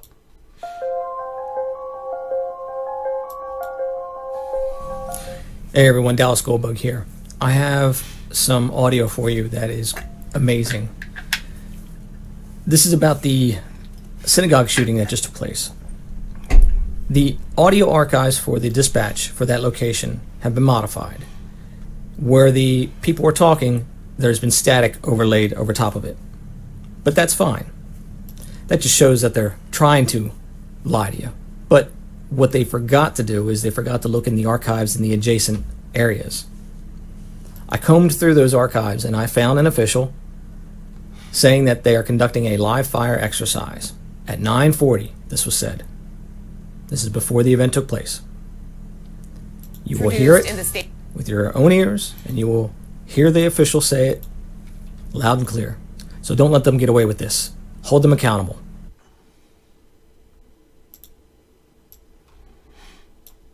County, Harrison Township is conducting a live fire training exercise in that corner of their township. If you have not already been notified. Copy that. 9:40. Return to borough. Wow, 9:40. Yeah, so they were doing a live fire simulation, and then they go live with this, and they put it on the air, and the media plays it, and the reporters act like they know everything's going on, and they're right at the scene, and it's like right out of a popcorn machine. They just keep rolling out with these false flags. So bear in mind, a lot of the things we've been seeing in the country over the past 10 years have been fakery after fakery. Oh, you're back, huh? All right, Howie keeps coming back. Wow. I know. Well, it doesn't matter. He's just an honest guy, man. Get past the visual appearance of people. I mean, you can't linger in that world of judging somebody because they look a certain way. You really can't. I know you want to because you're inclined to believe that, you know, everything's superficial, but and although Fries was blocked from the channel for 46 minutes, yeah, I know. Mark does that all the time. It's terrible. I don't know what the deal is, I love Fries. And I don't have that link, Snap, Tom Thumb. Oh, there it is. There you go. Well, we got a war of words going on in the background here. I'm just keeping track of various screen grabs people have been putting out. You're not very accepted over there at iVlog, I love Fries, so, right. Hey, there's an Arizona bill that's going to try to make it so that everybody has to submit their DNA that works for the government in the state of Arizona. State Senate would create the largest DNA database in the country right here in Arizona. And it would force thousands, maybe millions of people to give over their DNA and personal information to the state. Team 12's William Pitts has more on what the bill does and who it can affect. Right now, certain people, like criminals, have to give their DNA to a law enforcement database. But if SB 1475 goes through, a lot of other people, like foster parents, teachers, and even real estate agents, would have to give their DNA to a state database. It's hardly surprising after the Hacienda healthcare case, where the suspected rapist of an incapacitated patient was arrested after testing his DNA. It's like one case out of and that was a case where they had to test everybody that had been around a woman who'd been laying in state, because she was a quadriplegic from a young age, and she had actually had a baby from the guy raping a quadriplegic. That was a case where after the fact is perfectly fine to get DNA swabs, but to stretch it across the entire State Department, that's ridiculous. It's overreaching, and it's a violation of every Fourth Amendment right of every employee in the state of Arizona. I can't help that person. When you sell your soul to dark forces, Petoro, bad things happen. You should know that. Yeah. Everyone who is a good person realizes that you can't turn to darkness and accept what the Satan is offering, because it'll eventually destroy you rather quickly. Yeah. You of all people, you work at the Vatican, right? You're the right-hand man to Pope Francis. There you go. How's he doing? Is his irritable bowel syndrome kicking in at all? You guys should get the Vatican some, big supply of Depends underwear. Yeah, you can't accept Satan, otherwise your life will go down the toilet. I was warning a lot of people, and I'm not going to name names, but there was a guy in our show who came in quite a bit, hasn't lately. He's undergoing a lot of stress, but he did something that was outrageous. He interviewed some group of people that were very, in my opinion, evil, and he did it on his show. I'm not going to name names, but he did it on his show, and I said, dude, you can't do that. You can't expect your success to ride on some other freakish group of people that are outrageous. And he didn't listen to me. And right after that, everything in his life started falling apart. And we're still kind of keeping in touch in general, but he's really trying to hold it together. It's not easy. You turn to darkness to get success, and it will lead you down a very dark road. No, I'm not referring to him, but there are other people out there that I know, being we do the show all the time. Online people I've met, but this guy literally had no idea. Google announced that Assistant would work with its home security and alarm system, Nest Secure. The problem is users didn't know a microphone existed on their Nest security devices to begin with. And on Tuesday, a Google representative told Business Insider the company had made an error. The on-device microphone was never intended to be a secret and should have been listed in the tech specs, the person said. That was an error on our part. Well, these people don't even know what they're doing, and they have jobs making $500,000, $600,000 a year. I mean, this is absurd. This man needs to be fired immediately. I know, but we don't need to go to the Vatican to get married. That's the thing. We could have a wonderful marriage at the White House. It would be wonderful. Maybe the Pope would want to come to the White House and do it as part of the sacrament. Sarah and I are not practicing Catholics, though. I was baptized Catholic, but I renounced the church when I was 11 years old for obvious reasons. WXYZ News, postal worker accused of stealing nearly 15,000 pieces of mail in Macomb County. You hear these stories all the time. In my local area, I was walking by my post office, and a guy I had known many years earlier, who I heard got arrested for a crime, he walked right out of the postal department. He works there. So they hire criminals at the postal department, people with, misdemeanors or, arrests for stealing. I don't know about this guy, but this postal worker accused of stealing nearly 15,000 pieces of mail. Court documents some of the mail that was stolen was in the area of Shaner and East 9 Mile. We spoke to some neighbors in that area who say they knew something wasn't right when their mail didn't arrive. The lady seems so nice. She seems, she's always very friendly. I don't understand. Carlotta Cheney is trying to wrap her head around a very bizarre situation. According to court documents, her mail carrier, 29-year-old Tiara Van, has been hiding mail in her home for at least 5 months. Documents say an exterminator sent into her Clinton Township townhouse discovered the mail and reported it. Cheney says her problem started in October. A lot of packages were coming up. I had Ugg boots. I had things from Amazon, Wish.com, just never came. It was so bad, Cheney got the Ring alarm because she thought a thief was stealing it. Now she believes it was Van, her mail carrier. Now it's like, wow, really? It's like to the point now, what size shoe does she wear? Because my boots were gone. The Office of Inspector General responding, saying in part, the vast majority of U.S. Postal Service personnel are dedicated, hardworking public servants.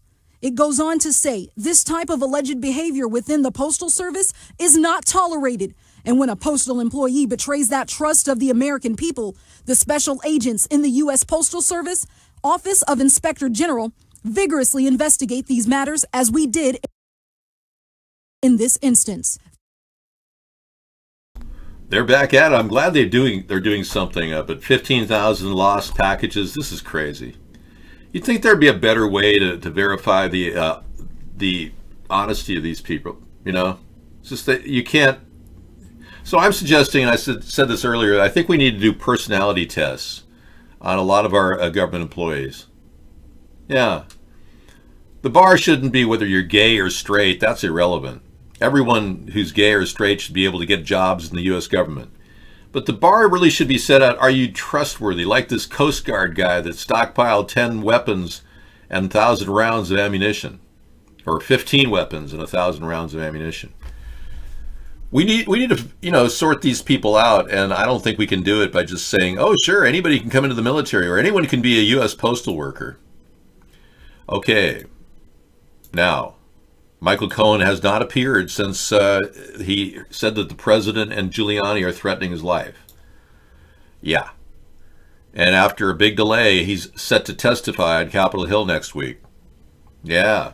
He had shoulder surgery, but I think there was a serious threat against his life. He claims that President Trump and Giuliani are threatening to kill him.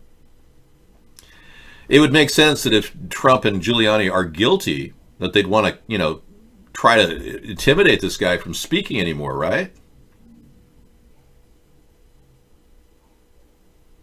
No, do not send me anything by mail. Thank you. President Trump's former lawyer and fixer, Michael Cohen, is set to appear on Capitol Hill next week to give highly anticipated testimony before the House Oversight and Government Reform Committee. The hearing was originally scheduled for earlier in the month, but was delayed after Cohen cited threats from the president and attorney Rudy Giuliani. I'm not making this up, folks. He really is getting death threats from the president and Rudy Giuliani. I mean, seriously. I am pleased to announce that Michael Cohen's public testimony before the Oversight Committee is back on, despite efforts by some to intimidate his family members and prevent him from appearing, said Chairman Elijah Cummings in a statement on Wednesday. Trump and Giuliani last month suggested that Cohen's father-in-law should be investigated for alleged but unspecified crimes. The president and his lawyers suggested that Cohen had made up stories about Trump in order to prevent being entangled in a separate potential case.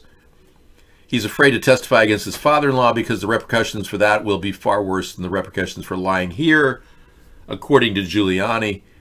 I'm sorry, but we need to get all these people in and question the president and Giuliani. Did they threaten Michael Cohen?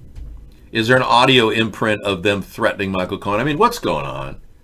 And Mueller's coming out in a couple weeks with his final assessment, which is probably just a complete whitewash of the entire thing. He never did anything to investigate Donald Trump. Only these other outlying characters. Unbelievable.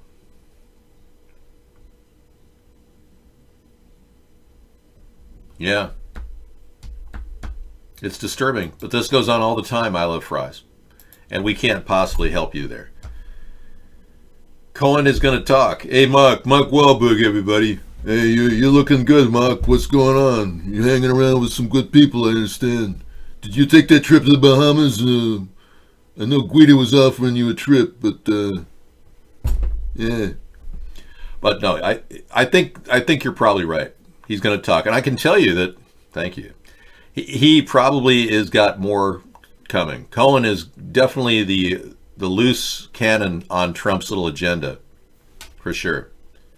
And Karen McDougal's going to have that book out pretty soon about their 8-month affair in which he had sex more than once with her, whereas Stormy Daniels was just one big weird moment, and then the president no longer did anything. Yeah. It was, these issues need to be addressed. Infidelity is something that has to be talked about. First Venezuela, now Nicaragua. Bolton says Ortega's days are numbered and people will soon be free. John Bolton has been known to run around threatening people around the world. And now he's trying to interfere in the Venezuelan policy. I mean, Trump put a real weird guy in the National Security Division, but this guy started the Iraq War and the Afghanistan War, and now he wants to start a war in Venezuela and possibly Nicaragua. Oh, okay. If there was ever a time when Donald Trump could possibly use that old expression, "You're fired," now would be the time. But unfortunately, John Bolton is a Zionist elitist. He's completely connected. Our chat room has been completely controlled by Mark. I told you that. You have to migrate to either Periscope, where I will actually respond to you as a real person, or, and here's the Periscope link, or go to iVlog, but you're not going to stay in there under your name. We've got one of the best ops in the world that'll, intercept you. He's not going to let I Love Fries in there. Okay, technology. Once hailed as unhackable. Let's take a look. The technology review.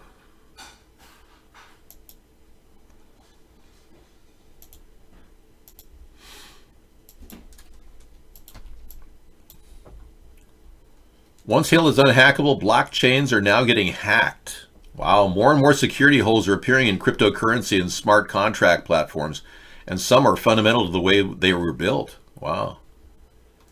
Yeah, blockchain. All I can tell you is cryptocurrency and the blockchain development, in my opinion, is another Ponzi scheme, and I would never, ever sign on to that. You've got to leave the room. I told you, you're not allowed in here. You're going to be endlessly banned every show. Mark Wahlberg says, Dave, I urge your viewers to consider a career in Hollywood. Wow. There's a lot of people that want to be like you, Mark. Yeah. Like Mel Gibson, Kurt Russell, all these other actors. Yeah.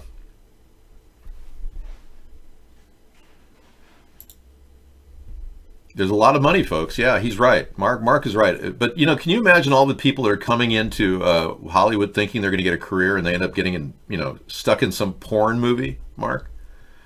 I mean, don't offer, that idea that Hollywood's so open to your arrival. I mean, I am not Jim Carrey. Jim Carrey didn't die. He said he's no longer in existence.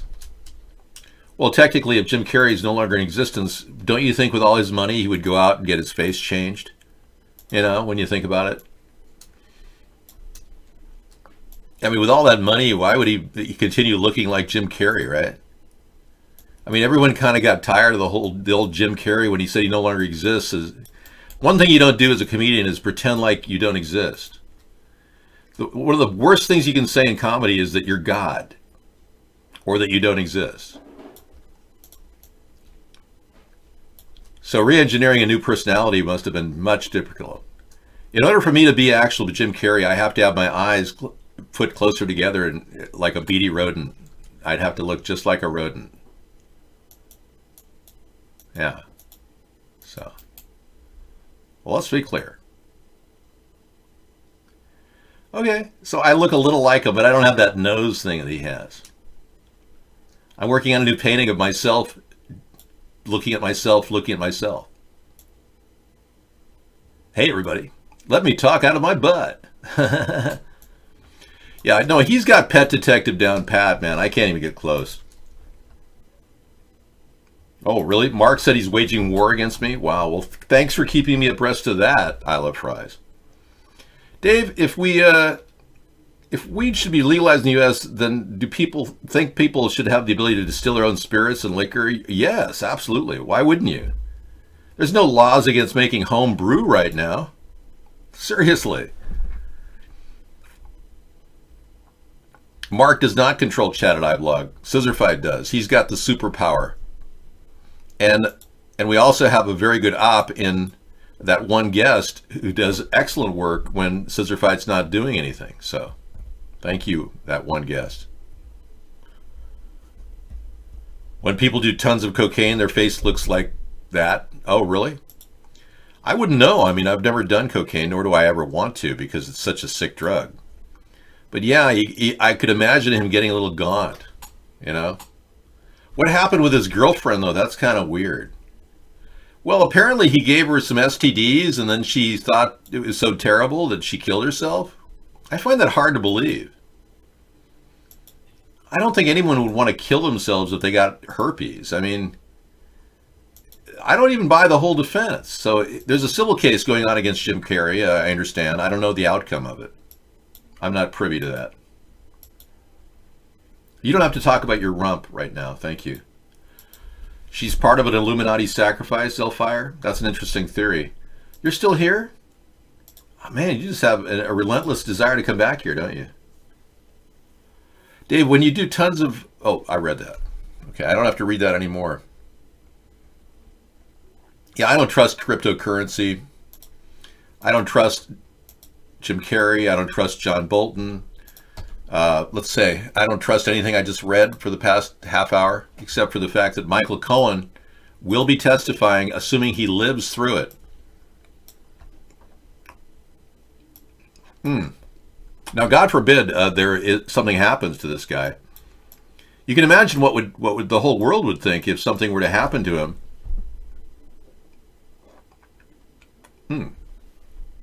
That's that piece of food I hadn't eaten earlier. Not bad. Ah, yes, celery. Reboot? I don't know. I think your work, Mark, is probably exemplary. You could just ride on your laurels. You don't have to do anything. But we do still need a good action hero, and you haven't made the big move into karate like Keanu Reeves has. So, Mark, you may want to just continue with a karate move. Yeah, I mean, you could easily do that. You're clearly more than capable of being the American superhero of the future. Oh yeah, sci-fi and karate, man. That's the way to go. I would go with a rock solid, superhero kind of character. Because remember, Ben Affleck just gave up Batman. Don't do Batman, but a superhero kind of yeah. John Wick 3 is out, I understand. So you have that to keep up with. But everything you've done so far, like The Shooter, including the spin-off, has been fantastic. Yeah, Ben Affleck's getting a little heavy, you notice that? Affleck. He's gained some weight. I think being away from his wife has kind of led him to that. Hey, this is Wasteful Wednesday, so we can just waste our time talking about whatever you want. Entertainment is always a waste. We can talk about the wasteful spending the government's on. $1 trillion over budget every year since President Trump became president. Well, I don't know. All I can say is I hope that this man can testify and he doesn't get hurt, because God forbid, if they don't have him under protective custody, I don't know. I mean, he's really in the crosshairs, and if he does get hurt, then we know that his statement is true. Yeah, he made the outrageous statement that Trump and Giuliani are threatening to kill him. Now that needs to be studied by the FBI, if anything does. We just can't sit around and ignore that. Those are serious allegations. Okay. So Bernie's got an issue going on in his face. I noticed this in the pre-show. In his stump speech, we just saw him publicly I think now this is something we've been looking at Bernie Sanders over the years, and we haven't seen this particular mole he has growing on his face. So I'm a little concerned that, he's not getting his skin doctor to look at this stuff, because this is serious, folks.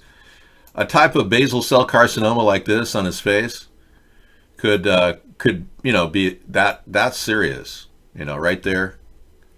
He needs to get that checked out. Bernie, that's not good. Getting old like that, Bernie, we really can't afford another old fart as a president, Especially a guy who's a moocher most of his life, never worked till he was 45 years old. Speculation that the senator from Vermont would run after his strong showing against Hillary Clinton in the race for the Democratic presidential nomination back in 2016. Matt Small, The Associated Press. All right. Bernie Sanders has announced that he's running for president. The official announcement came Tuesday morning.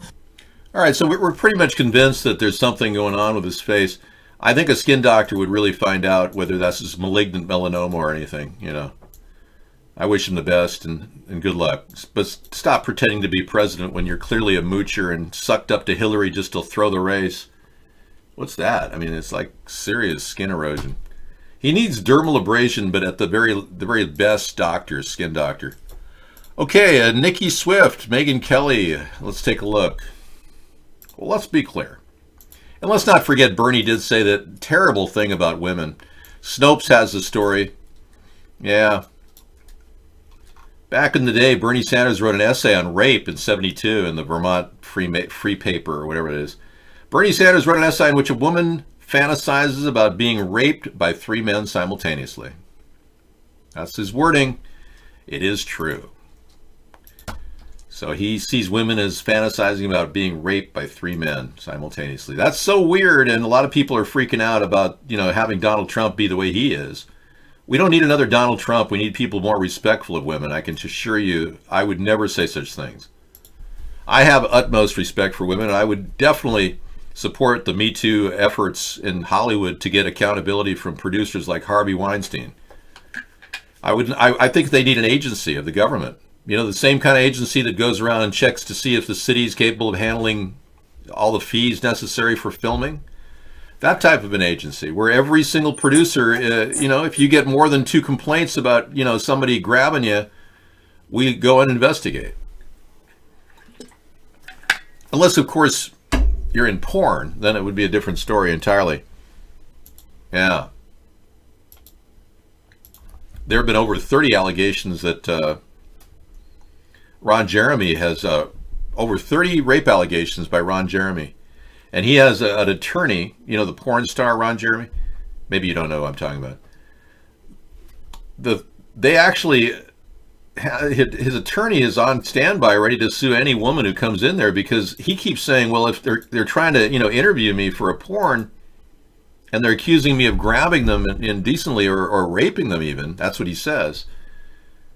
He says, yeah, have at it. Go to my attorney. I mean, you're literally wanting to get into porn. I mean, what?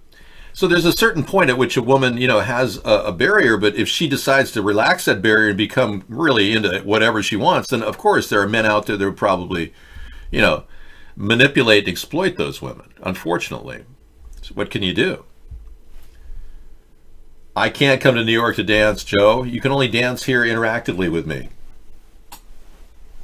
If I leave this location, my primary hydrogen power unit has to go into a portable unit to carry with me to power up my automated systems. Just kidding. So I'm going to do some sort of a cabbage thing with sausage tomorrow. $5 should get you dinner for 10. I'm shooting for. Yeah. Bangers and mash. 5 o'clock. Be there. Okay, I have another story I haven't read. This is Trump can't run the Mueller playbook on New York feds. So let's read it together. Let us join hands and read of the story from Politico, brethren. Trump can't run the Mueller playbook on New York feds. Even as speculation mounts that Special Counsel Robert Mueller might be winding down his investigation, a parallel threat to President Donald Trump only seems to be growing within his own Justice Department, the Southern District of New York. Manhattan-based federal prosecutors can challenge Trump in ways Mueller can't. They have jurisdiction over the president's political operation and businesses, subjects that are currently protected by executive privilege, a tool Trump is considering invoking to block portions of Mueller's report. From a PR perspective, Trump has been unable to run the same playbook on the SD New York that he's used to erode conservatives' faith in Mueller, the former George W. Bush appointed FBI director. So legal circles are also buzzing over whether SD New York might buck DOJ guidance and seek to indict a sitting president. That'll be interesting. The threat was highlighted when at SD New York, prosecutors ordered officials from Trump's inaugural committee to hand over donor and financial records. It was the latest aggressive move from an office that has launched investigation of the president's company, former lawyer, and campaign finance practices. New York prosecutors have implicated Trump in a crime. Wow. Well, this is nothing new to Donald Trump. He's had over 150 federal indictments, all of which didn't really amount to much except for the one where his father paid $3.6 million and bought a bunch of tokens at his casino to keep it afloat. His father, Fred Drump, actually went out and bought tokens one day, $3.6 million, and the New Jersey Gaming Commission got him on it. Yeah. Apparently he was propping up Trump's business. Saudi Arabia, nuclear Flynn, Trump Democrats. Okay. Michael Flynn, the acting Russian agent who was our top national security advisor for 24 days, even though Trump was warned about his work with Russia. House Dems reveal new info on a shady White House plan to sell nuclear tech to Saudi Arabia. Wow. Well, this is starting to sound a bit like impeachment. It's starting to sound a lot like impeachment. Michael Flynn, Trump's disgraced former NSA advisor, he was behind it. Wow. And a report from the House Democrats reveals disturbing new details about a secretive effort by top Trump administration officials to sell sensitive nuclear technology to Saudi Arabia in defiance of at least some of the nation's ethics statutes. Wow. This is serious, folks. Yeah, well, I'm glad the Democrats are finally unearthing the truth. Yeah, this is good. Yeah, so hopefully the Democrats will get this entire thing rolling and we'll see a major difference. Yes, something better than what we have today. It's kind of screwed up. Trump has been getting away with all kinds of things, and the Democrats have not been vocal enough, in my opinion. I've even talked about, the Russian collusion at the very early stages of the election, 8 months prior, and we've got no real mileage until now from the Democrats. So finally we're seeing something in the New York, SD New York probably will have some sort of a case against them. So, hey, they're putting the pressure on, and Donald Trump pretty much lost on the wall deal. And that was because he stole a 1,000-mile fence idea that I had come up with and couldn't come up with a way to fund it. Word to wise, don't steal ideas, especially ones you don't know how to fund. I know how to fund it. He doesn't. Trump wanted a top ally in the Cohen, in charge of the Cohen probe, according to this. Oh, this is interesting. So Trump has been trying to obstruct justice here as well. This is another area. Trump wanted a top ally in charge of the Cohen probe. Interesting. President Trump reportedly asked former acting Attorney General Matthew Whitaker late last year whether the U.S. Attorney in New York's Southern District and ally of the president could take over the investigation into hush money paid to women who alleged they had affairs with the president, among other subjects. The New York Times reported that Trump requested that U.S. Attorney Geoffrey Berman be put in charge of the investigation that has since resulted in jail time for former Trump attorney Michael Cohen, even though Berman recused himself from the probe. Whitaker, whose tenure ended last week with the confirmation of President Attorney Trump's General daughter- William Barr, knew Berman could not unrecuse himself, the Times reported. Trump then grew frustrated with Whitaker and the appointee's inability to address his mounting legal problems. The Times cited the previously unreported request from Trump as one of several examples of the president seeking to influence the investigations into his presidency, his associates, and his business interests. Wow. Thank you. That was from The Hill. That Meghan was McCain said Thursday that she wished President Trump's daughter. Trump is pushing in different ways that would all of a sudden now it's becoming more and more obvious that he's engaged in an obstructionistic behavior left and right. Believe me, word of the wise, make threats here and we'll see you in you'll be headed straight toward it, man.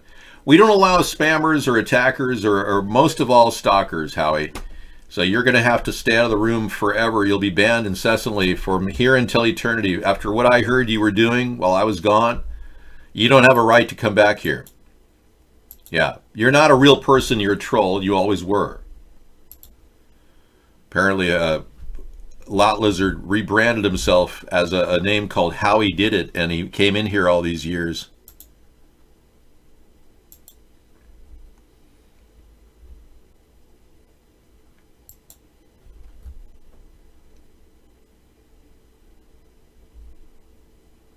Yeah. We got two festering boils right now we may have to remove from the chat room over here too. Yeah, good point.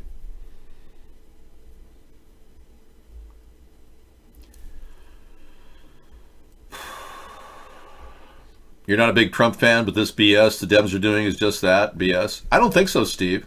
I've been contending that Donald Trump has been engaged with Russia, has a sex tape out there. I mean, I'm far worse than Democrats. I don't even know how you could say that, man. We can't unban Akira. We found out that there was a troll. A lot of these people are T. Rucker fans, and they come in here and they don't have a place to go because this guy faked his death, T. Rucker did. And they come in and they just pretend like their new home is here. We can't have that. Not if you badmouth me in other rooms, and I've got people listening in other rooms watching you. And I have more than enough evidence right now to take two of you people and permaban you as well, along with Howie. Right. So you're riding on thin ice. I would just back off and hope that your behavior in the future doesn't get you banned, because that's what's happening. We can't allow trolls to come in here and park. You either change your ways and become a new America's third-party supporter or get the hell out of here.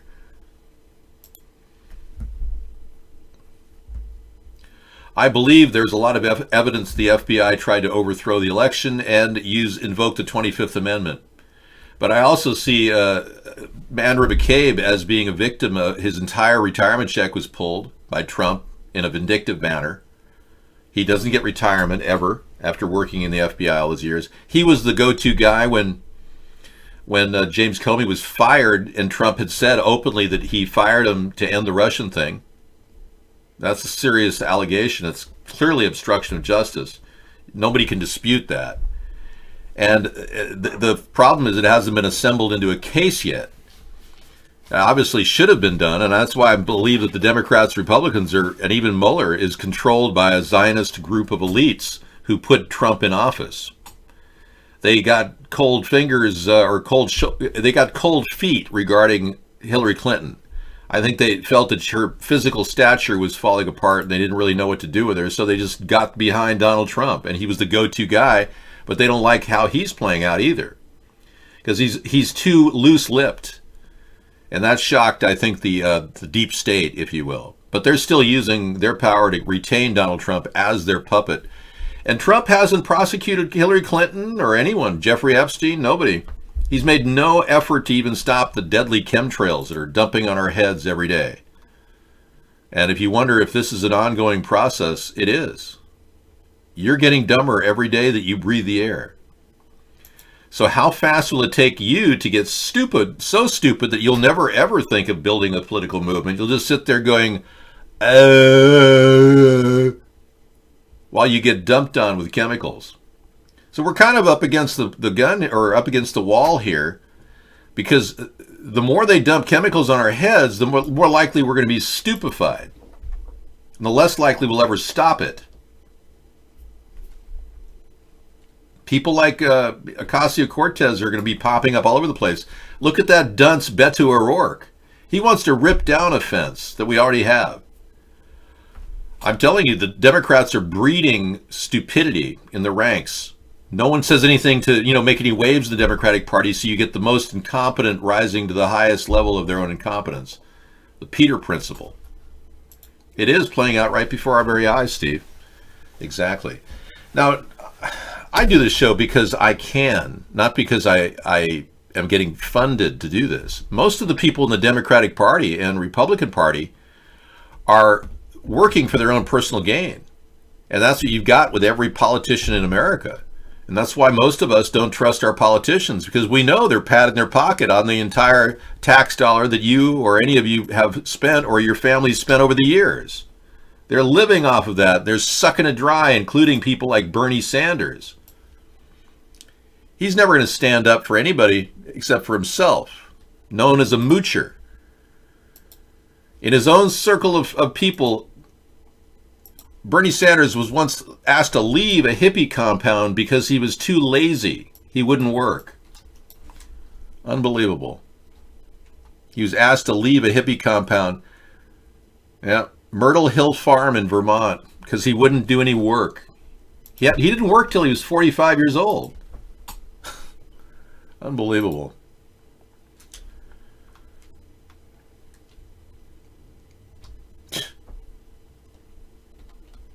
So believe it or not, Trump is hiring someone to look into the climate change issue. William Hamper. Well, William Hamper has bizarre backward views about climate science. He once said that CO2 has been maligned like Jews under Hitler. Wow. What is it? What is he, a Holocaust person who denies the Holocaust as our climate change czar? I mean, what a joke. Oh my goodness. You couldn't pick a more backward mentality to look at climate change. And again, I have to repeat, if they spray this crap in our air on a daily basis, and we've got this guy as our climate change czar, you can only imagine how screwed we are right now. I mean, really. Yeah. Clearly, they're purposely trying to destroy the atmosphere rapidly to trigger some sort of climate change. Every day we see these things fly above us. They're destroying the atmosphere. They're trying to create a global reset of our Earth's ecosystem.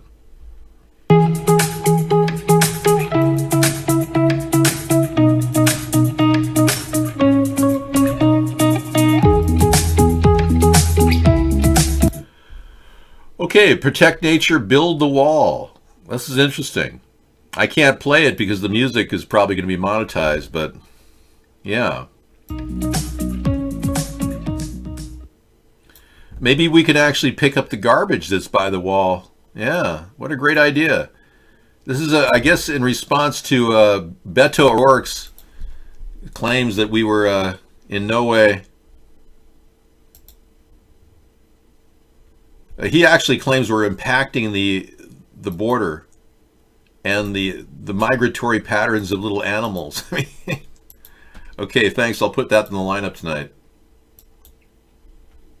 Here's a young Bernie Sanders talking up Castro. I got to see this. This looks like fun. And the one and the two. Here we go.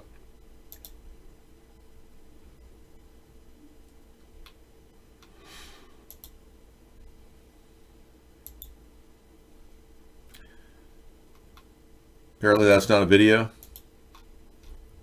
All right. I think what I learned, one of the things that I think I learned on my trip, you know, as a socialist, the word socialism does not frighten me, and I think it's probably fair to say that the Nicaraguan government is primarily a socialist government. You may recall way back in, when was it, 1961, they invaded Cuba, and everybody was totally convinced that Castro was the worst guy in the world, that all the Cuban people were going to rise up in rebellion against Fidel Castro. They had forgotten that he educated their kids, gave them health care, totally transformed the society. But just because Ronald Reagan dislikes these people does not mean to say that the people in their own nations feel the same way. Right, so bragging up Castro. We'll look at that later, too. Yeah, ridiculous. You know, and the Democrats are now going to the far left with Ocasio and Kamala Harris. You name it. They keep coming out of the woodwork. They all want Medicare for all, which is just the single-payer plan that Obama couldn't pull off after he screwed every one of us over with Obamacare. When you get sick, most of us are going to end up losing everything we ever saved. The Democrats, Republicans have set up a healthcare system in America that will rape you of every dollar in your bank account. They'll even seize your house, if necessary, to pay the bills. And we're talking $5,000 a day to stay in a hotel room. Excuse me, to stay in a hospital room. Thank you. You can get a hotel room for $2,000 a day in a penthouse suite. $5,000 a day at your average hospital now. It's crazy. Brink of hard war with Venezuela. All options on the table. Video comes with snowflake warning.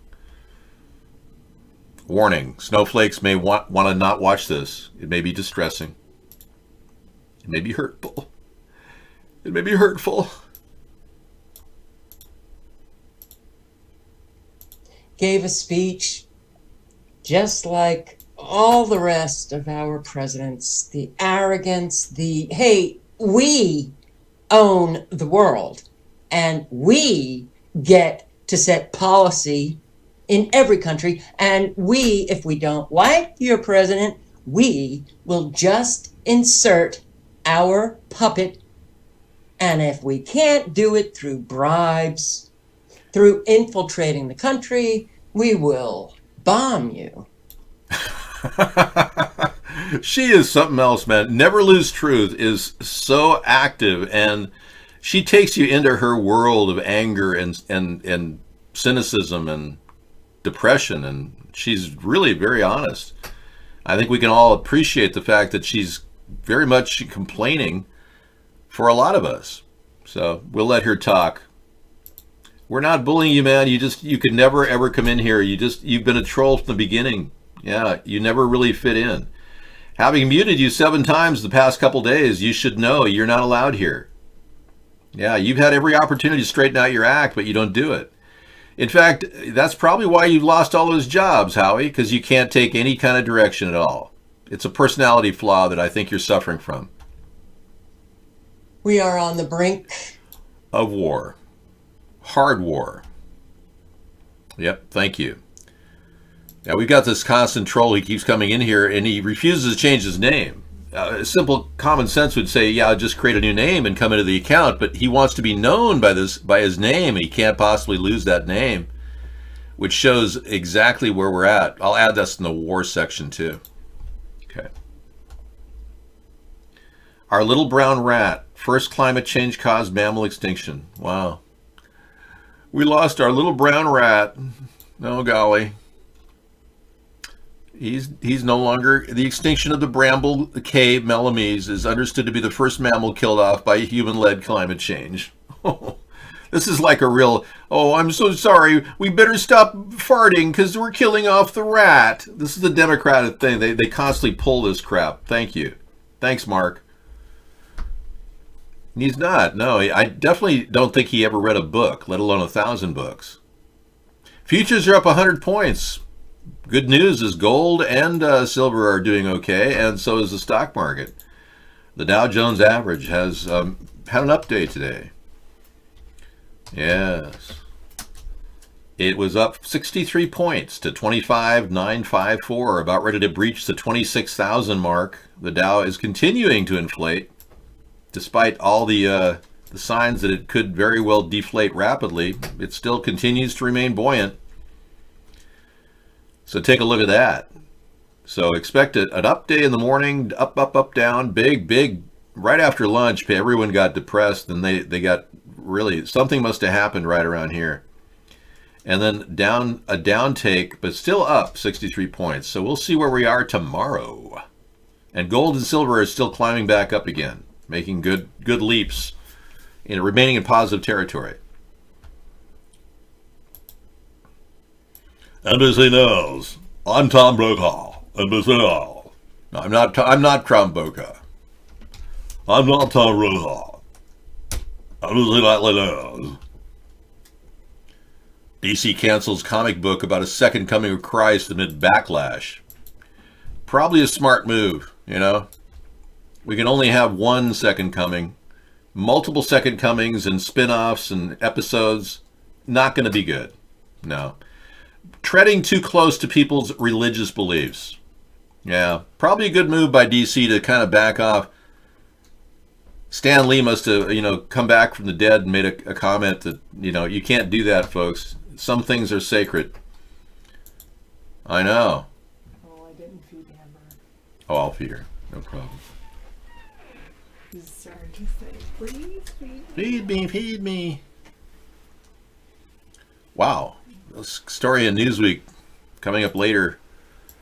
Over 1,000 planes, foreign planes, are secretly registered in a small Texas town. Wow, that's weird. More than 1,000 aircraft registered to 2 on Alaska P.O. boxes. It's a computer glitch or something. It's no computer glitch. On Alaska is ground zero for a practice that allows foreigners to anonymously register their planes. Here's how. The only way to register a plane in the United States is if you are a U.S. citizen or a permanent resident. However, the Federal Aviation Administration will allow foreign owners to register their planes by transferring the title to a U.S. trustee.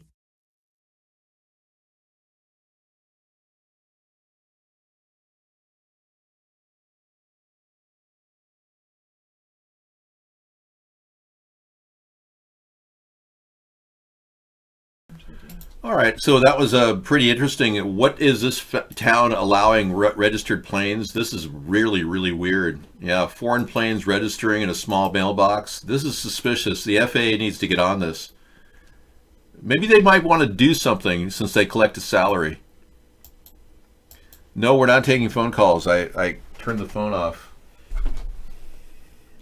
Okay, I'll turn it on when I get back. Thank you. Okay, Sarah's here to give me a little bit of break so I can have a bite to eat, and I'll be back shortly. Yeah, that was good. I added a little more pesto, of course. I always do that. That's why I left it out, yeah. Yes, Sarah yawns a lot. Well, she works. That's true. I get tired a lot.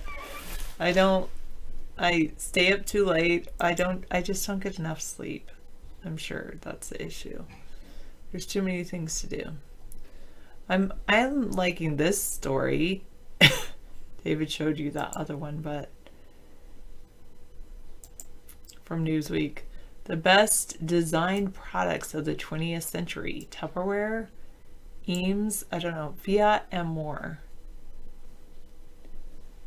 Mid-century modernism gets its due in MoMA's The Value of Good Design, Museum of Modern Art. Oh, look at that, that's cute. New York's Museum of Modern Art began championing commercial design in the 1930s with its good design initiatives. It's taking a look back at the value of good design. Exhibit of mid-century modernist designs. Let's look at some of this. Oh. Charles Eames, Ray Eames, prototype for Chase Lounge. Hard rubber foam, plastic, wood, and metal.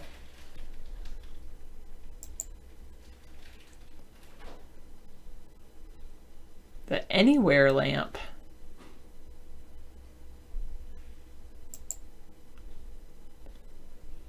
The Chemex coffee maker. Peter Schlumbaum.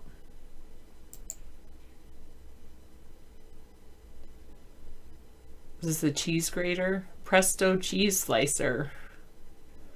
John R. Carroll. What is this? This is a cheese slicer.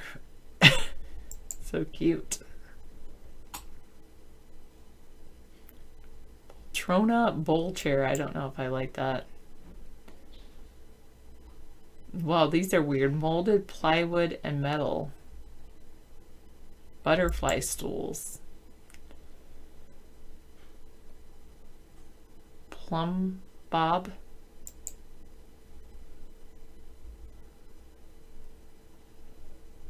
Telephones. LM Ericsson Telephone Company. That's pretty funny. An outdoor thermometer.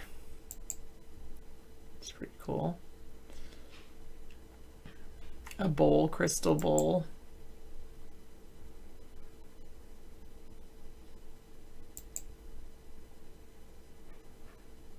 Low chair. No. All right, moving on. Thanks, Sarah.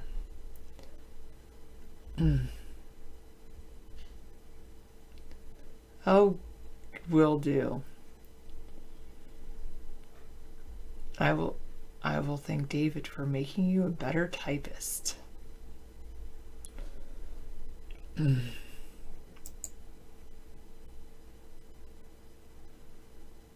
Oh, they have this as a Museum of Modern Art. A shrimp cleaner.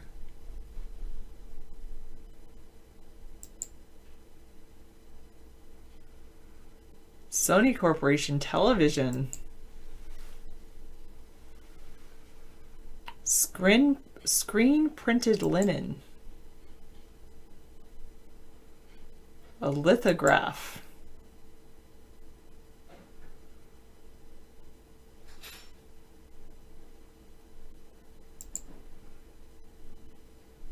It's pretty cool. I'm not really a big art fan, I would have to say. Yeah, I'm not really too much into artwork. Emojis on license plates are about to be a thing. How do is it like actually like a just a side design? It's not like the actual numbers, right? Oh, you just need a hug. Everybody just needs a hug now and then. Here's a hug for you, buddy. There you go. Right there. Oh, it's all right. I know. Hugs are very important. Like I was saying earlier, it's really important if you want to build a relationship. Touch, hugs, holding hands, hugs, back rubs. Those are all very important if you want to build a relationship. That's why it's so difficult to build relationships with people on the internet. Kisses. Those are all important if you want to build relationships. Yeah. What is motorboat, Steve? I don't know that one.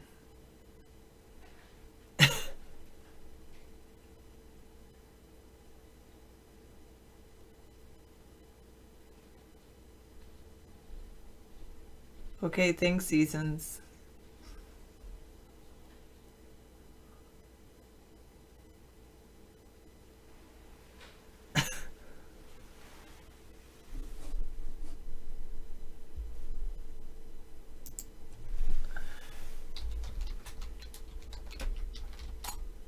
What's that?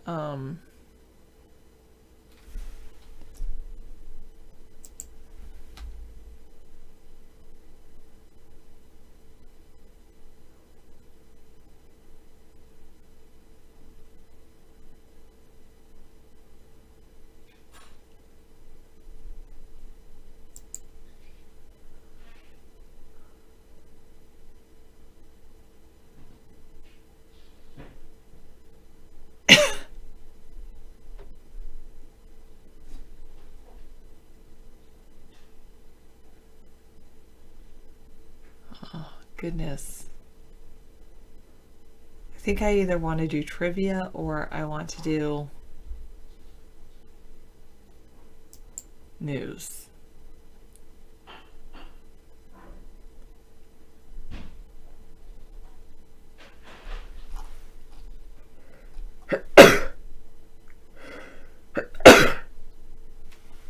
So Jussie Smollett is charged with faking his own assault. He's charged with a felony. Filing a false report after allegedly staging the attack.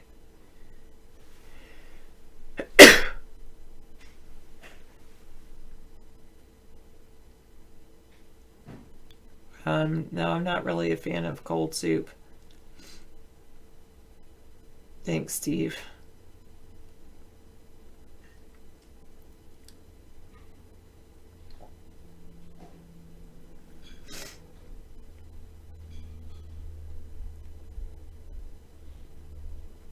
Gesundheit. Thanks. I know I've got some sneezing thing going on. The Justice Department is preparing for Mueller's report as early as next week. Trump picks Jeffrey Rosen as Deputy Attorney General, and William Happer is his pick for chair the new climate change panel. They're going to study whether climate change is a national security threat.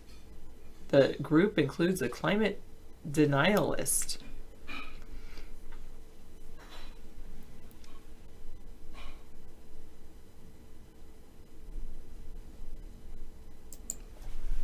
I just need to correct your spelling.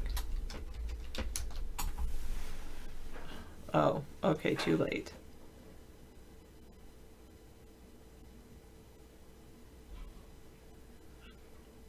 A Coast Guard officer wanted to... Wow.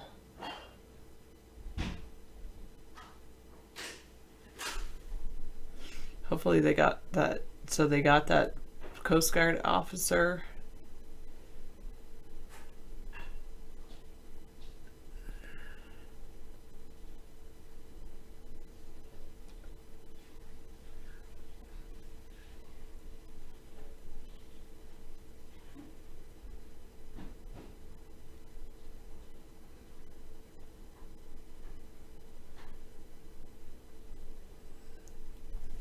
Michael Cohen gets his prison surrender date delayed 2 months, so he doesn't have to report until May 6th.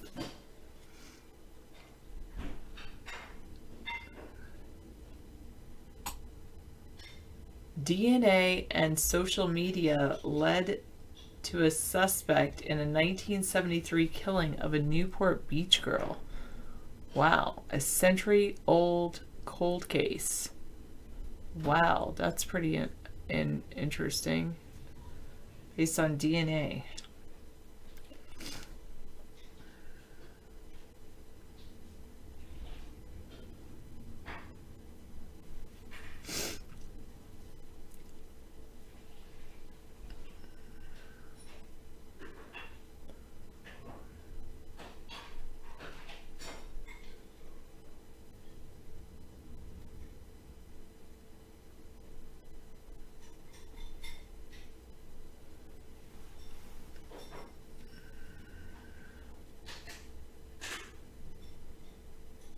Putin is threatening to retaliate if the U.S. deploys new missiles in Europe.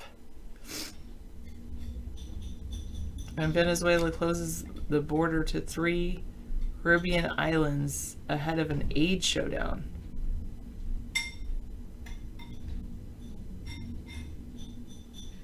Wow. This is a weird news article. Or news article from Fox. Roger Waters tells Richard Branson to back off over Venezuela in a bizarre dispute over the benefit concert. Pink Floyd's rocker Roger Waters had warned Richard Branson to back off over efforts to raise money for Venezuela.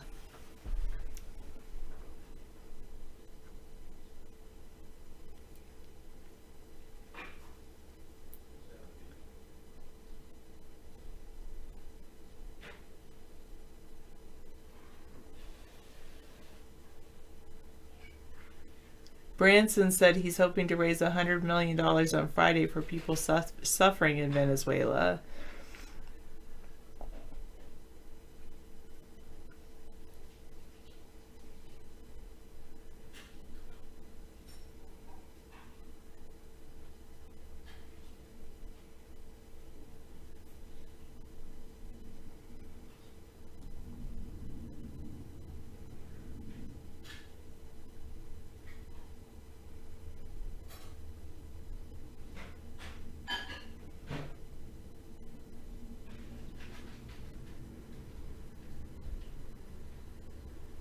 Roger Waters tweeted, I guess, leave the Venezuelan people alone to exercise their legal right to self-determination. I guess it seems our economic hitmen weren't as effective as they thought they were in Venezuela.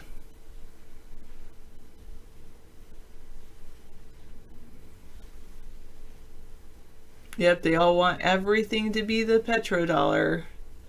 They started trying to sell their oil for the yuan. The economic hitman can't have anything that they can't allow that to happen.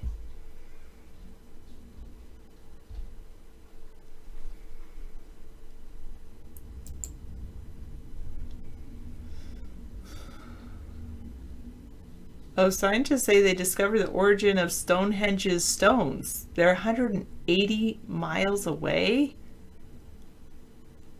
They unearthed the stone's exact quarry. Wow.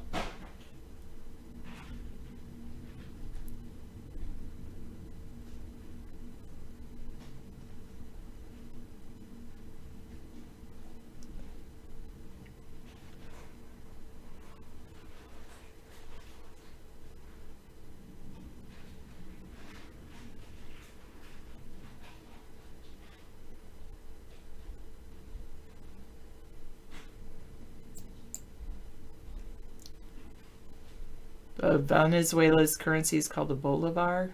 Okay, thank you, Ramagu. Maybe. A tortoise thought to be extinct for 113 years has been rediscovered. Wow. That is good news.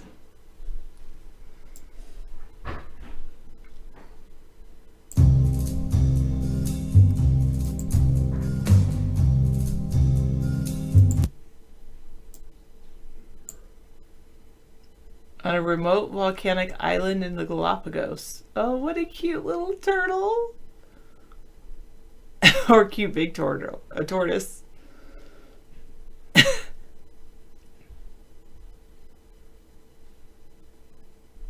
Animal Planet expedition led by biologist and extinct or of alive. Or is it extinct or of alive? Extinct or alive? Anyway. The Fernandina tortoise was thought to have become extinct in 1906, was spotted on February 17th. They're not sure how old this tortoise is. Oh, You're in the other room? Calcium, yeah. Okay. Sorry. They identified tortoise scat in the field. They located an active bedding site before finding the animal. It was sheltering from the equatorial sun, buried deep in a pile of brush.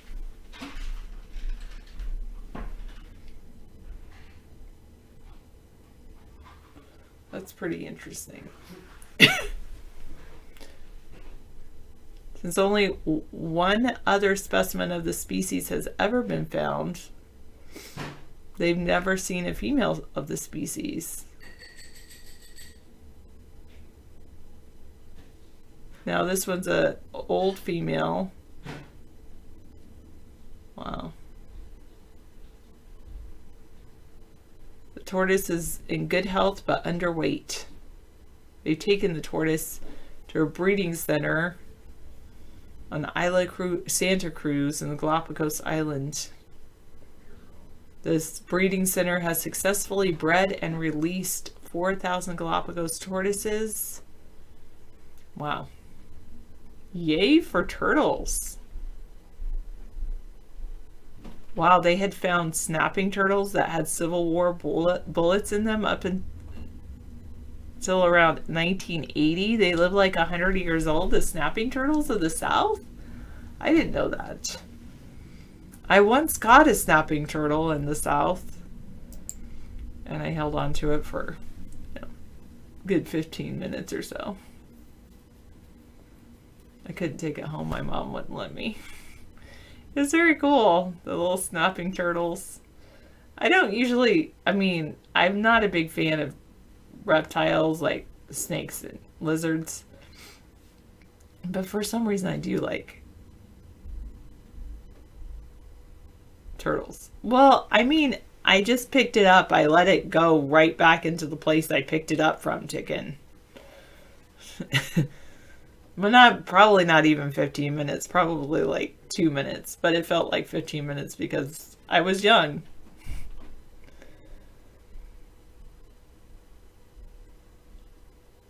I know, just trying to create drama.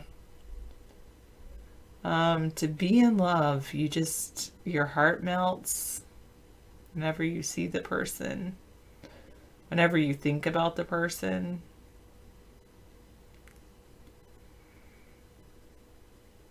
You want the best for the person. Wow, they have a snapping turtle named Crunch on YouTube. They say it's 150 years old. Wow.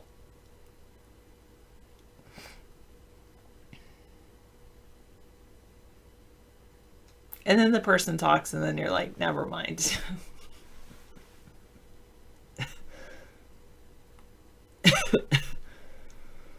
A hot day? Your heart won't melt on a hot day? It'll have to be a cold day?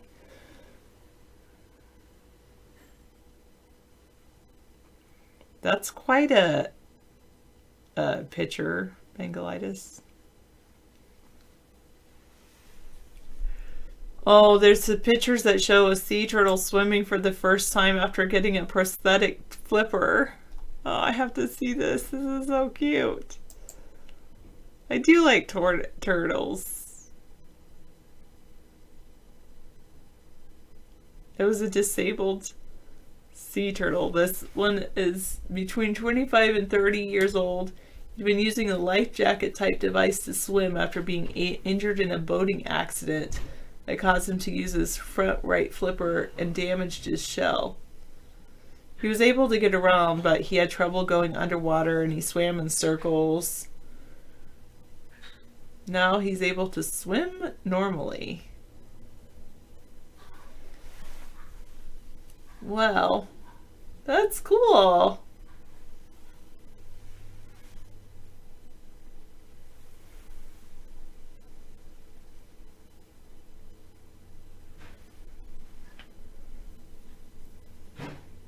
That's it with its little prosthetic flipper, or big prosthetic flipper.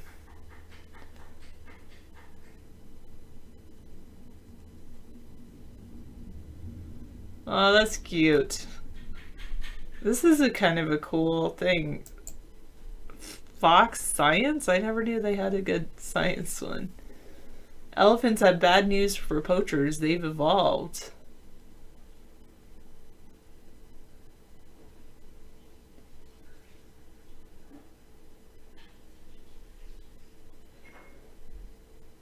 How can elephants fend off ivory poachers? By never growing the ivory tusks at all. 32% of females in Mozambique's National Park, Gorongosa's National Park, don't even have tusks.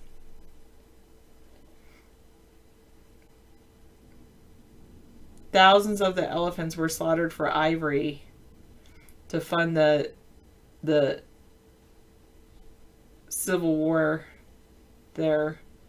They just had 200 females, half of whom are tuskless. So their female offspring, of course, don't have tusks. They've basically killed off all the elephants with tusks, so the ones that remain don't have tusks.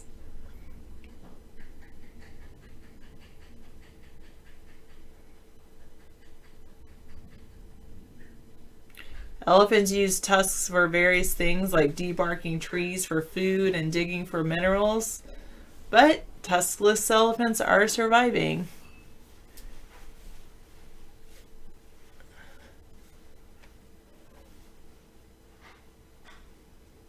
They're able to strip bark with their trunks. Sometimes they use their teeth. They have a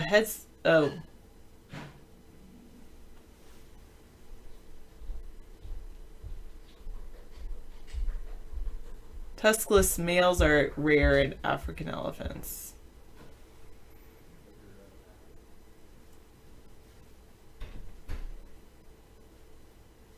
Asian elephants evolved to lose their tusks or grow smaller tusks due to all the poaching.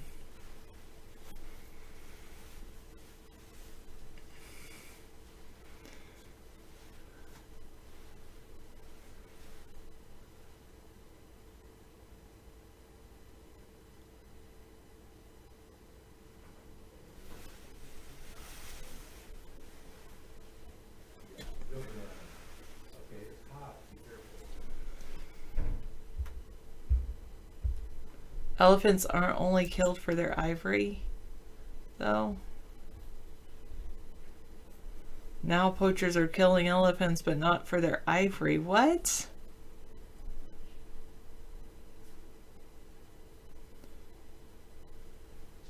They're poaching for their elephant skin.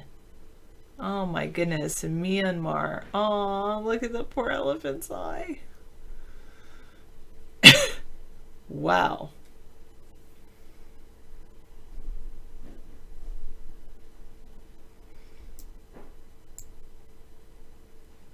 Wow.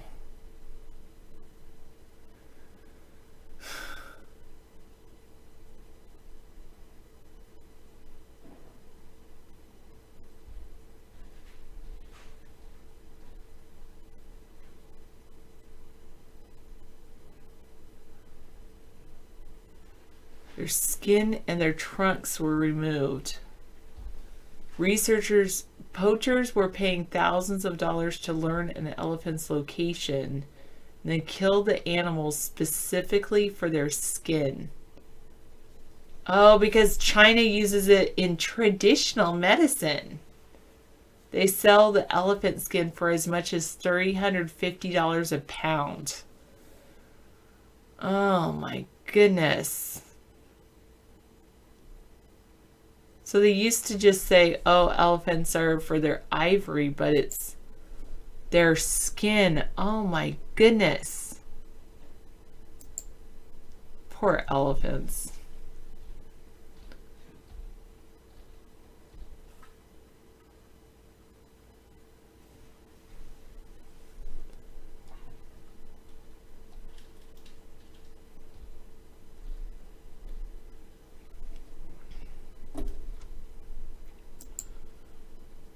They're being grown without, they are trying to adapt by not having tusks, and yet they, oh man.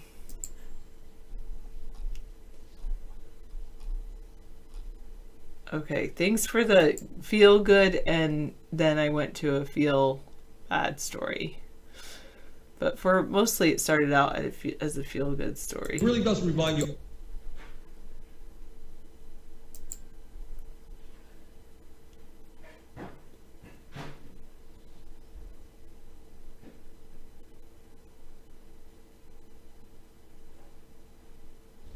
Oh, did I do this one? I was gonna.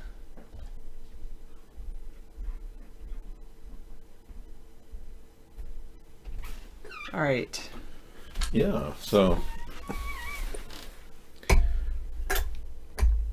I can't wait till the first indoor resort is created, you know? The indoor resort, they have indoor resorts. Well, I mean, like a replicated natural environment inside of a, you know. Oh, you like an indoor park or something? Well, like you could change all the backgrounds. You could be in Tahiti one day, and the whole interior of the resort would be, the walls would be LED screens. Oh, like a holodeck. A holodeck, yeah, but you could actually go there and you know, it'd have the wind blowing on you, kind of like that. When a holodeck in Star Trek. When we went soaring at Disneyland, remember that? And they have the smells, except sometimes their smell thing was a little bit off, so it just smelled like bad perfume. That was the lady next to you. No, like the elephants, it smelled like elephants. It did, and the sound of but then other times it just smelled like their perfume thing was off. But that was fun. Yeah, if you haven't been to Soaring at Disneyland, it's amazing. It's like a holodeck. You feel like you're traveling around the David world. would never, skydive or... No, I never would. He would never, That's safe. soar. That was safe. I mean, I was only 4 feet off the ground, and I sat there like, whoa! The whole world was flying in front of us. It was fun. 5 minutes went fast.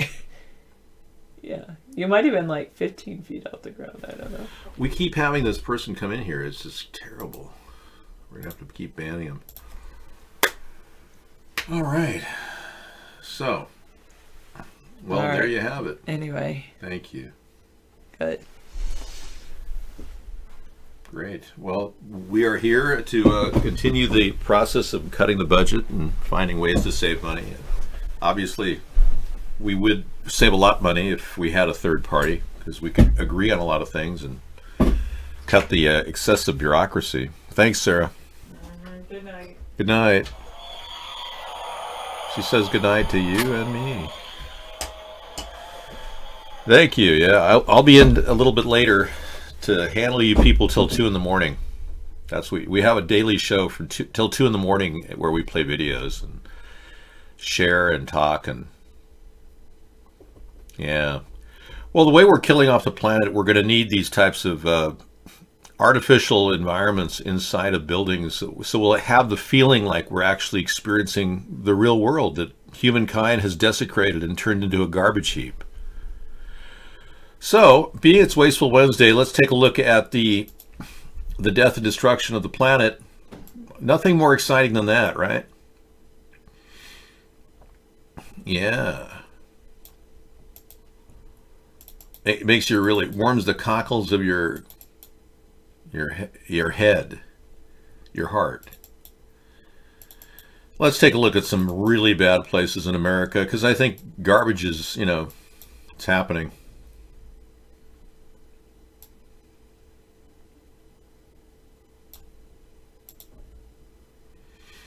I think I put it in conspiracy because it was dumpster pictures. Nope. Tonight we came up with a pretty cool idea to develop a cancer cure center, 24/7 cancer cure center. I've had this idea for a while, and I think it's one of the best ideas we've got.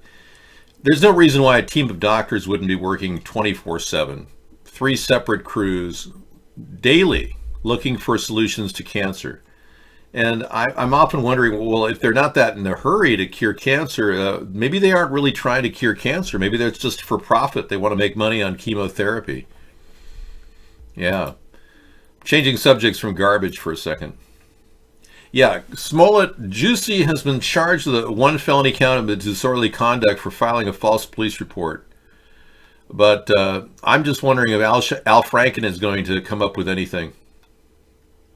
We're wondering if that's going to happen. Al Franken, did I say Al Franken? Al Sharpton. Sorry. Al Franken's been out of the picture since he groped that woman. But yeah, Al Sharpton, he didn't say anything to retract his statements about the racism and the terrible hate crime that happened to this poor Juicy. Did you see this picture? Somebody did this in front of Donald Trump's Trump Tower Hotel in New York. It's a light show.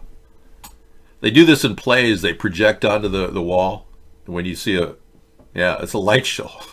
It's right out there in front of the Trump Tower Hotel. Now, Trump has made $90 million on his Trump DC Tower, which he rents space in the USPS office, and many people believe this is a gross violation of the Emoluments Act, and I agree, it is. Donald Trump didn't need to make $400,000 from his salary per year. That would have been $900,000 in 2 years. He made $90 million just by leasing out rooms and suites in the Trump DC hotel. Yeah, money. Wasn't that something? Anyway, a 24/7 cancer cure center would be funded by the NIH, National Institute of Health. We give a huge amount of money to pharmaceutical companies every year, and we could pull some of that money back and redirect it into a generic pharmaceutical division of the U.S. government And some of it could go into this funding a staff of experts in their field who really are dedicated to finding cures for cancer and honing their skills and getting this complete, kind of like Andromeda Strain, you know, the movie Andromeda Strain, where they came together to solve one of the most important virus attacks and pandemics in the world's history. Well, that's the same mentality we could use toward cancer. And I think we could make some big headway. I'm surprised we haven't up to this point. I really am. I seem like I'm missing something, and I was wondering maybe we should talk more about the possibility that, you know, we've got directed energy weapons, wasteful. I don't know where you want to go with the show, because we are interactive on Wasteful Wednesday. I don't want to keep harping on the fact that we have directed energy weapons out there that are, you know, potentially dangerous. I'd like to talk about that every night, but there's only so much we can talk about. This came into Conspiracy Monday the other day. Somebody has this weird thought that maybe David Hogg is Adam Lanza. Yeah. He does resemble Adam Lanza very much so. You know, the alleged perp in the alleged case of Sandy Hook. Yeah, they can scare anybody. I have no words to describe this. It's hard to believe, but yeah. Somebody did a pretty good paste up there. Yes, Anthony Weiner is going to be released from prison, and the first order of business is to keep him away from a massage parlor. Yeah. Is he getting together with his wife, Uma? Are they back together again? Uma and Anthony sitting in the tree, chatting and sharing 600,000 emails. ING. So Uma and Anthony. Let's see if they're going to be back together. I think they will be.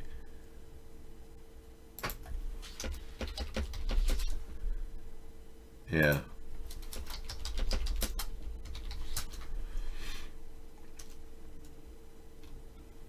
Okay, he's going to officially register as a sex offender, but I don't know if they're going to be back together again. He got a short sentence for good behavior. Okay. We don't know. I don't know if their relationship is over or whatever. It doesn't really matter. Oh my God, that's all you've got is oh my God. Thank you, Sarah. Well, thank you for iVlog coming in and sharing. I mean, you gotta work on building a rapport here. He's disgusting. Anthony Weiner's disgusting. Yeah, I know. Terrible. Hey, here's the federal government expecting slower growth in 2019. You think? What about Trump's economy? We're doing so well. What we're looking at here is the Fed saw the growth risks increasing. It saw consumer and business sentiment was lower. It saw financial conditions had tightened. It expected slower growth in 2019. A bunch of things that it looks like really just accumulated to bring the Fed to its position of pausing. I think what was just found then, I guess that was by Liz Young about the balance sheet, is interesting because it's pretty much what was expected, was that the Fed was getting around to making some kind of balance sheet announcement in March. I don't know if you remember, I got a chance to question Chairman Powell about whether or not they had a number for where they wanted to go to and a number about how quickly they wanted to get there. And he said, no, we're formulating a plan right now. And the implication in the press conference back in January was that they were formulating a plan. And now it looks like there's some hint in the minutes that plan is coming. Having a chance to read that section, I'll go read that section, and you guys can talk about what's going on already, what we know already. Okay, well, that made a lot of sense, yeah. Boy, I'm glad I listened to that. I don't know, how could I not be aware now with all that positive information about the mixed up economy? These people talk off the top of their heads, I guess, because that's what they do. Nothing wrong with that. Now, Trump has William Barr now in position as Attorney General, who he wrote a 20-page letter to Rod Rosenstein asking him to drop the case against Michael Flynn, ahead of us knowing that Michael Flynn was working for Russia. So William Barr may be working for Russia. We're not sure. Yeah, so you got William Barr maybe working for Russia as Attorney General. You've got this new guy who's being picked as the climate change czar, William Happer, who believes that somehow Jews, he believed that CO2 has been maligned like Jews under Hitler.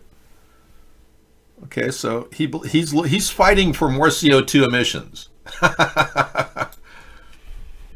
Yeah, how could you not want a guy who's going to fight for more CO2 emissions in charge of climate change, you know? He probably wants us to be sprayed more and more in the air above us. Yeah, sure. Hey, we have an abandoned 19th century log house with retro furniture left inside. That sounds good. All right, we'll play that tonight. William Happer. Yeah, we've got industrial pollution being dumped on us daily. This is going to be our show tonight. 15 minutes of this abandoned log cabin with retro furniture, looking good. Oh, I don't want to show you everything. There's too much good stuff out there in the middle of abandoned land. Welcome to abandoned land. Uh-oh, we've got a little problem here. It's out of control. Houston, we have a chemtrail problem. All right. I am not the grand poobah of the Illuminati. That's absurd psychobehavior. I'm the one guy standing up for the American people out of no one left standing. Nobody else can stand longer than I can. Well, technically I'm sitting. This is more of a, instead of a stand-up comedy routine, it's a sit-down humor routine. Uh-oh. What's his new name? Howie 307?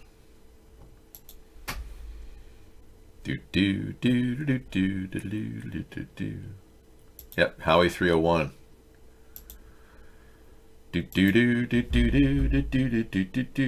You have a joke about Philistines? Wow.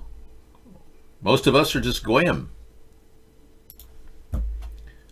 Okay, Juicy Smollett appears to have this problem of wanting to get attention. So Juicy is now again talking about himself. Let's see. He says he's the gay Tupac. Juicy Smollett plays first concert since alleged attack. I've never seen a more shameless self-promoter than this guy, and claiming he was victim of a hate crime for being gay. This is just unbelievable. Eddie guy makes names now. Yeah, I know. So Juicy Smollett, I think, is just playing a real ridiculous game, and eventually he'll get caught doing it. To remain in the news, planning on beating yourself up and hiring people to do it is not exactly the best way to do this. He will be punished under a court of law. Yes, Now, Trump will take credit for anything, and we have a video that'll prove that. Let's take a look. Job. I'm getting credit from the Real News for doing a great job. This administration does a tremendous job, and we don't get credit for it. We've already signed 88 pieces of legislation. We get no credit. Yeah, and I will definitely play this in its full detail later because, believe it or not, that's 4 seasons and they monetize that. These people have put, really famous songs and concert, actual concerto in D minor. New permission to... And we got a guy who digs through the ground with a metal detector and he finds stuff. And we're going to have 23 minutes of him on our Wasteful Wednesday. Day. And I'm super excited about this because there's a stream that flows right through the middle of it. We have some nice cedar forests, some big hardwood forests, and some open fields. Cool. Some bottle, that's some probably fortified wine. I would. I've been through areas like this and looked in the ground. You'd be really surprised what's in the ground. I was digging out in front of my house and I uncovered a 1942 for kids. It's like a kid's little toys. 1940, early pre-war. It was unreal. Yeah. You better not shout. Seesaw, so that's cool. Seesaw. Rocky Mountain train trip. 3 minutes. That'll be fun.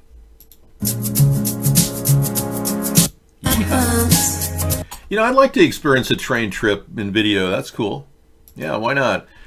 A lot of us are bedridden. You know, I'm seat-ridden, so I'm forced to stay in this small, tight, confining area in my safe house. While getting death threats all around the world, I have to remain in this one location. So it's the only way I can travel is to go and look on YouTube. And Salty Scammer gets exposed, destroying a scammer's PC. Yo guys, what's up? Scammer Revolts here, and today I'm bringing you guys another scammer memes video. So yeah, another scammer destruction video. I know you guys love these videos, so here you go. Also, I have a message at the end of the video if you guys want to listen to it, just about how these guys are just total scumbags. Just wait till you see the video. Yeah, but other than that, I hope you guys enjoy this video. If you want to follow my Twitter or Instagram, both links will be in the description.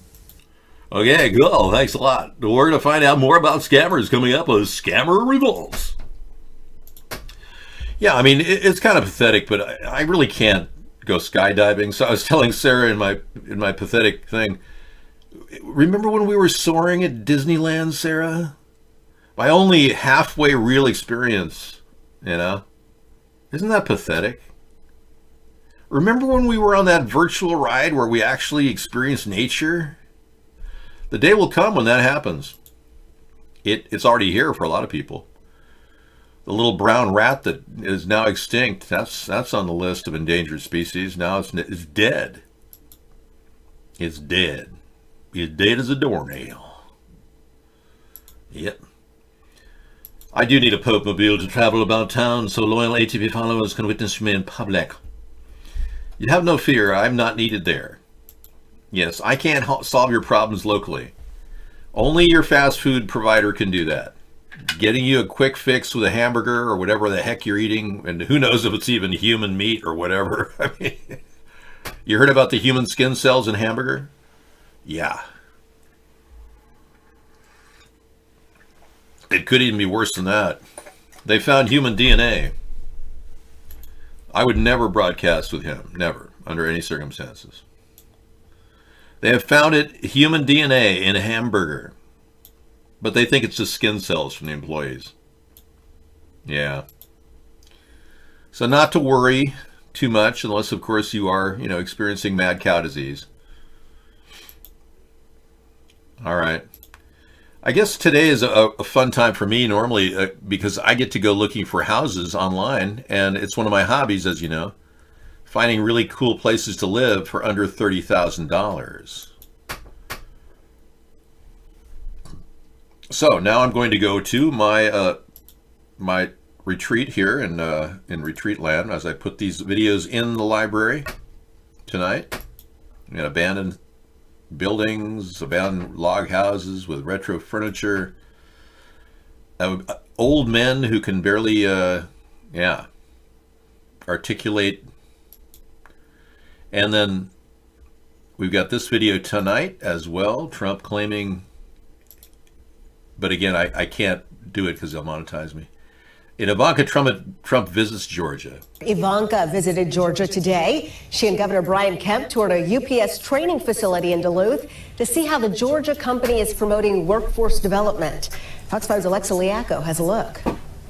Ivanka Trump visited with UPS workers to hear about how special UPS programs have helped some get master's degrees, others have entered management positions, and some have re-entered the workforce after serving in the military.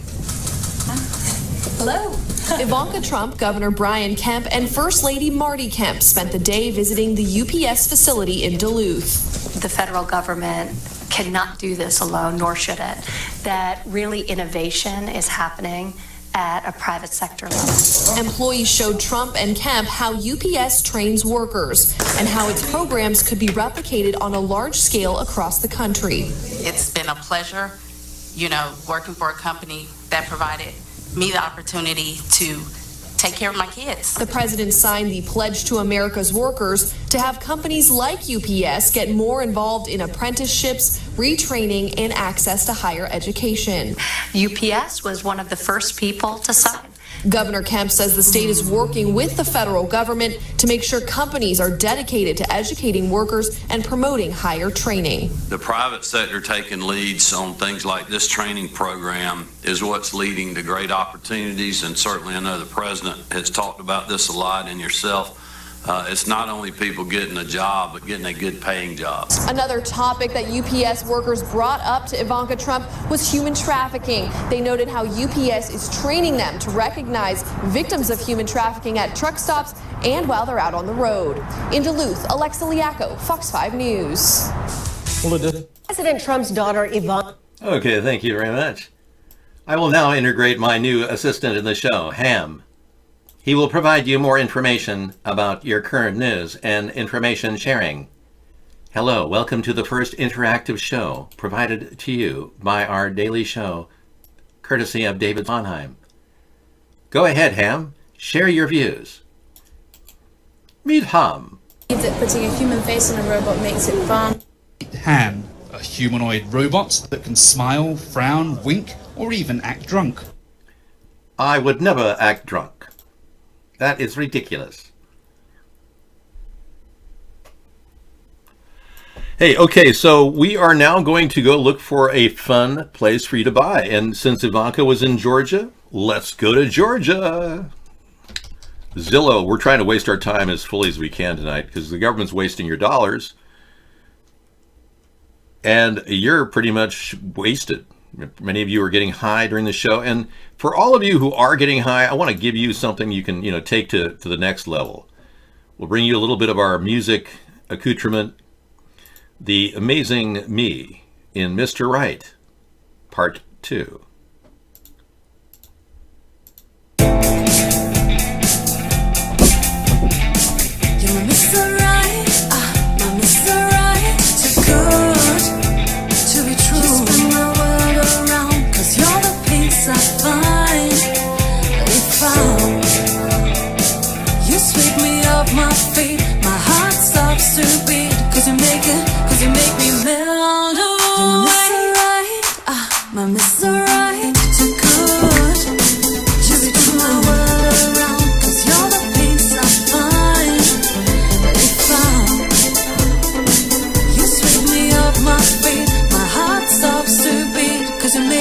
Cause you make me melt away.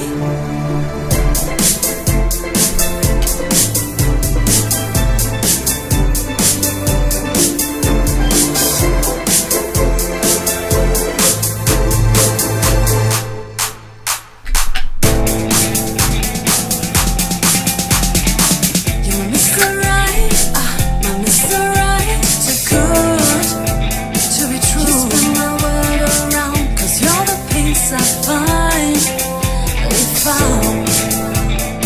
If you sweep me off my feet, my heart stops to beat. Cause you make me melt away. You're my Mr. Right, too good to be true. Wow. Okay, we are here in the land of wasted worlds here. Oceanfront property here, looking over the beautiful Fukushima Pacific Ocean.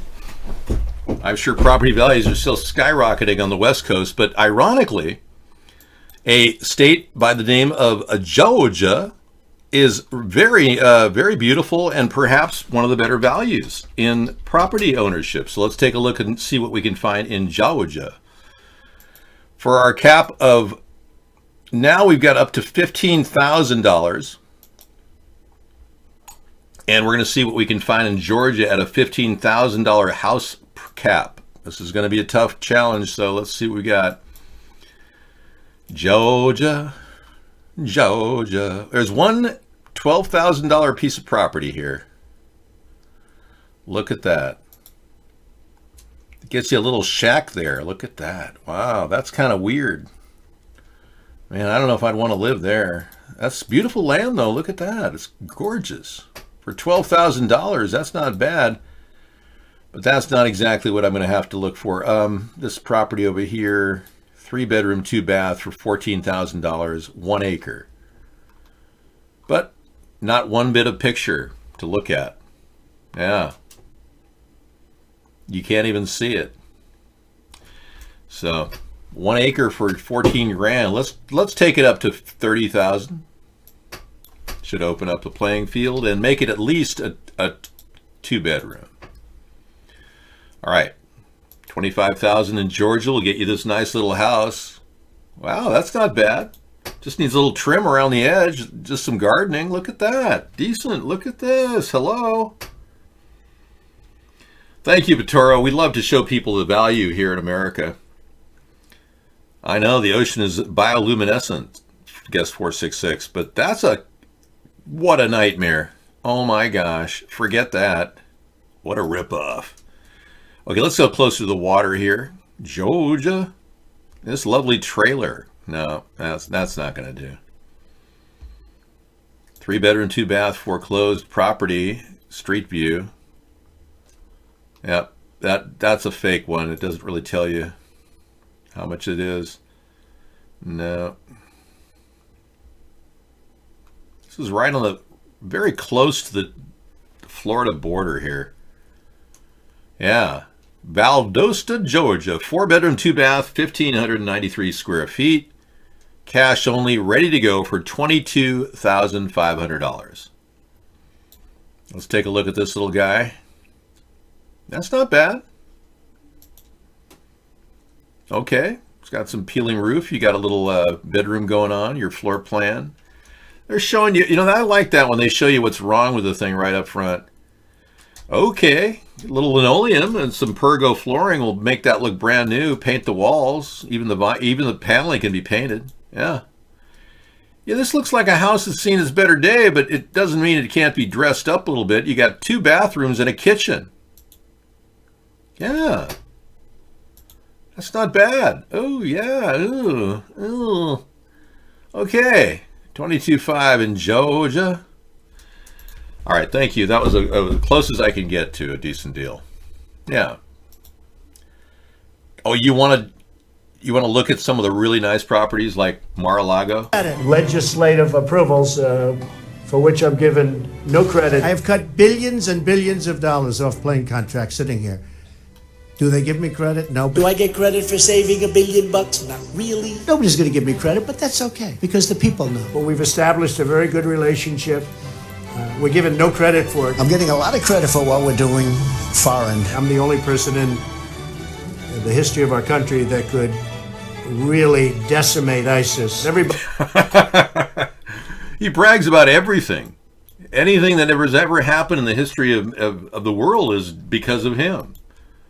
The jets were pretty loud today. Yeah, I walked outside to do a little bit of work, and just minor stuff, and immediately, they come up from nowhere. We've got F-18s or the Navy's version of the F-18, and they're called growlers, and they just come right at you. And man, they're only about maybe 1,000 feet away from me. So we're looking at about 120 decibels every time I'm caught outside, which is bad for your hearing. Hi, what did you say? I can't hear you. That's a common thing I hear all over town is, huh? What? They're all terrible deafness growing in my area. Plus the flame retardant that they stuck in the bases, both north and south of me, 10 miles, has caused a massive contamination issue. So much so that there's now a class action suit. People that have wells in that area are no longer able to drink the water. So they're suing the Navy. But we have a federal appellate judge over in Seattle that'll throw it all out. He'll continually support the Navy against anyone questioning them. It's like he's a complete military warhead, this judge. It's unreal. They tried spending $50,000 locally to try to sue the Navy over the flights, which are excessive now that Patty Murray pushed this whole deal through. We used to have 2 flights every week. Now we have 30 a day, which is insane. Well, I know, and I'm glad we've got them. The EA-18G Growler, they're great. They got to fly them, right? And this is the sound of freedom, right? And I knew I was entering an area that had a naval air flight. Yeah, I knew that. I just had no idea they'd amp it up that much. And considering they've got a perfectly good place to do their landings down in the Mojave Desert at China Lake. But our little our Navy commanders, they don't want to have their families down there in the Mojave. So they keep them up here, but they could fly back and forth. There's no reason why they can't. But they've kept them all right here because they love the beautiful, mountainous region that they're desecrating on a daily basis. They love all the beautiful environment where they killed 29 million marine life animals in a very short period of time. The environmental impact statement reported that 29 million marine mammals will die over a 5-year period because of what they've done. Yeah. And nobody seems to care. The Republicans don't care. The Democrats don't care. And so, we fought the good fight, but the federal judge just blew it right through the water. He just said, no, forget it.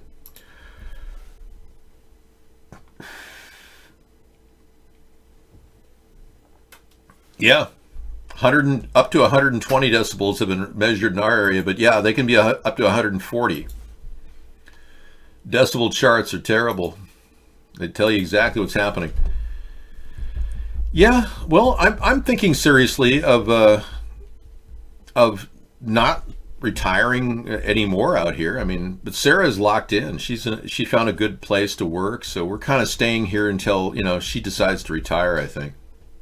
I don't want to interrupt her life. I think she's in a really good place. That's how I feel about it. And I can put up with a little nuisance of going into my soundproof house, 3 or 4 times a day, racing out of the outdoors, running inside, going, I just don't want to get a fractured liver, They say it fractures your liver, the sound of the jets. It's the sound of the river, liver rolling. Okay. This is something that I predicted 2 years ago. I even suggested when Tesla was having problems, financing some things, that he should dive into cyber currency. Well, here I was 2 years ahead of time. Prediction: Tesla will eventually dive headfirst into Bitcoin. Elon Musk says Tesla isn't ready to adopt cryptocurrency technology yet, but it's inevitable that the firm will drive headfirst into Bitcoin. So I think he was watching our show a couple years ago. I must have predicted that 3 or 4 times. Yeah, and the sound of freedom, I understand we are, if I hadn't heard Vladimir Putin threaten to create a missile that's 27 times the speed of sound last week, I wouldn't be so vigilant and supportive of the Navy's flights over my house. Seriously. But when he did that, and it became obvious that this new missile can go really fast. Here's a clip.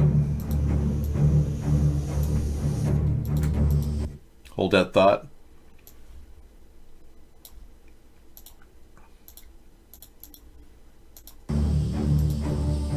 Russia's new strategic weapon has rendered any missile defenses useless at a small fraction of their cost, officials said Thursday. The Avangard hypersonic glide vehicle flies 27 times faster than the speed of sound, making it impossible to intercept, Deputy Prime Minister Yuri Borisov told Russian state television. The new weapon essentially makes missile defenses useless, he said. Borisov spoke a day after Russian President Vladimir Putin oversaw what he described as the conclusive successful test of the Avangard and hailed it as a reliable guarantee of Russia's security for decades to come. I find that very overtly aggressive for them to threaten the world with their 27 times the speed of sound missile. And I really, now I'm beginning to think that Donald Trump and Putin are both in this race for the better missile, which is absurd, considering we're only inching closer and closer to global nuclear war. So you guys chose Trump to make America great again. I don't think you realize he could make America dust again. Yeah. I don't think building faster and better weapons is the way to peace.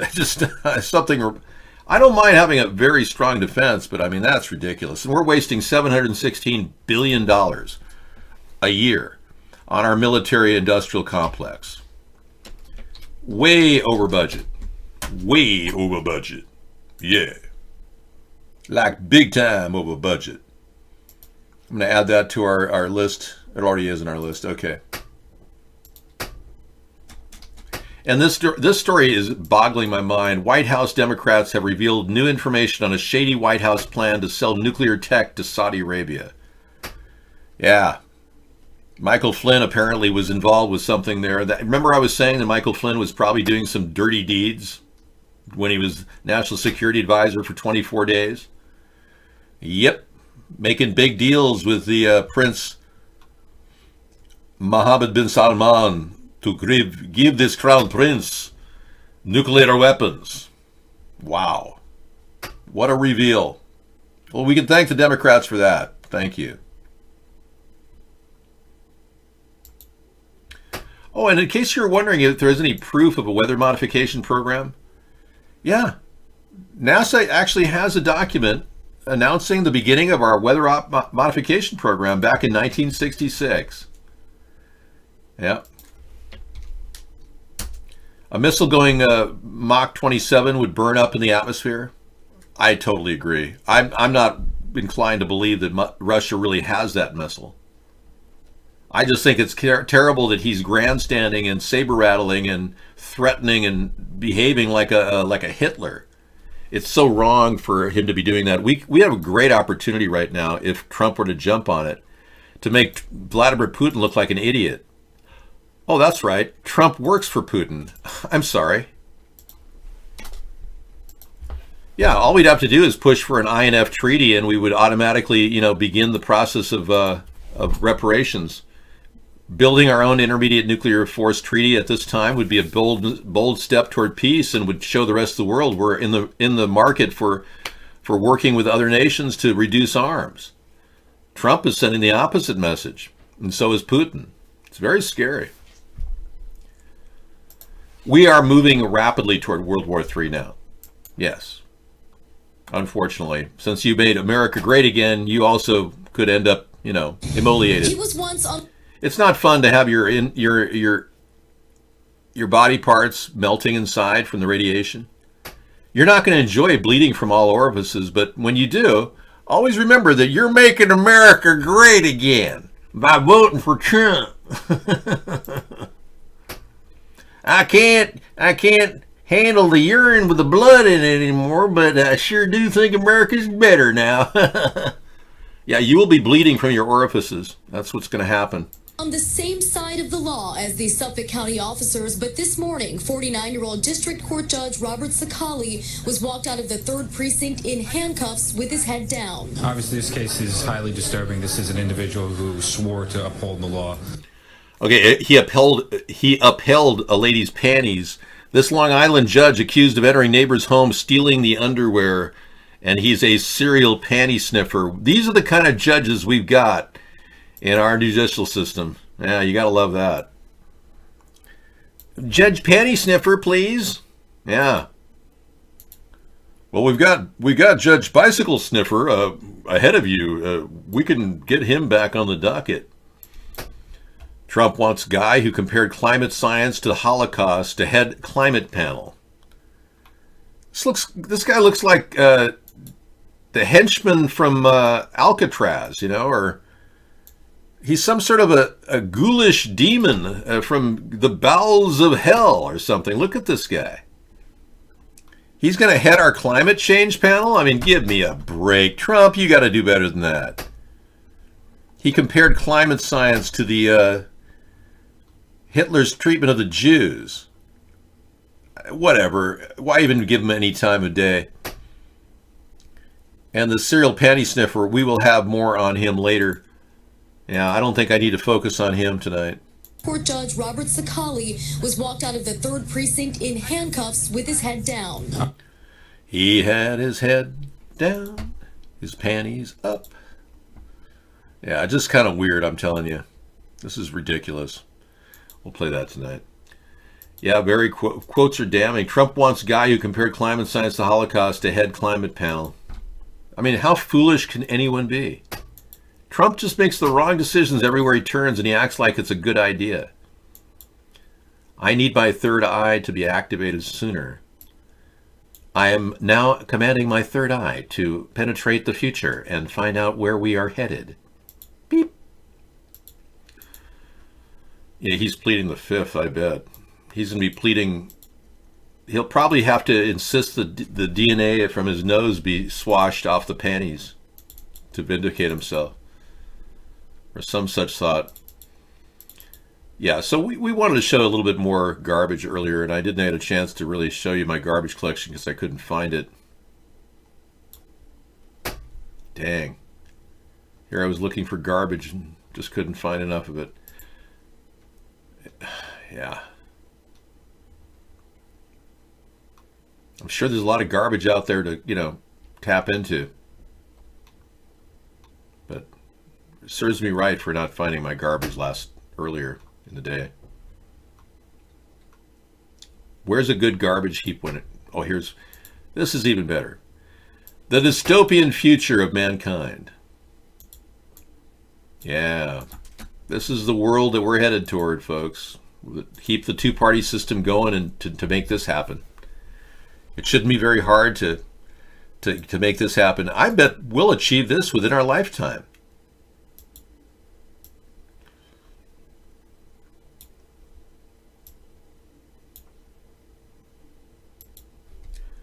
Yeah, I think we will. I know we can achieve this. If we work really hard, I'm sure we'll turn America and the whole rest of the world into a massive pile of burnt rubble. Keep voting two-party and get this. Go for it. Yeah, they won't stop because these people who are doing this to our beautiful world, they don't really think that we deserve to live here. And what they're trying to do, and this sounds really, really weird, I know, they're trying to destroy the entire world so fast that we'll all die. 90% of us will die. So then magically the earth will rebuild itself and everything will be beautiful again. Yeah. Everything is beautiful. We're not going to achieve this unless we do something. And I don't mean weather modification, because that's what's causing this problem. I mean, we could possibly make some big changes, bring our troops home, end the Fed. That's one thing. That would be a big statement towards sovereignty. And getting our troops out of foreign wars would be another big move and save us a lot of money financially. Because remember, the Iraq-Afghanistan war cost us $2 trillion. And then bring on renewable energy solutions that'll help clean up our environment and provide low-cost energy for a fraction of the cost we're paying. Like these vertical windmills. We'll talk more about those tomorrow. Or in addition, do a legalization campaign and get people, growing marijuana and producing a massive product that could be exported worldwide and be a big new export. Why not? So these come under the heading of centrist politics, and that's kind of where I'm at. I'm not pushing an agenda other than possibly getting this concept forward.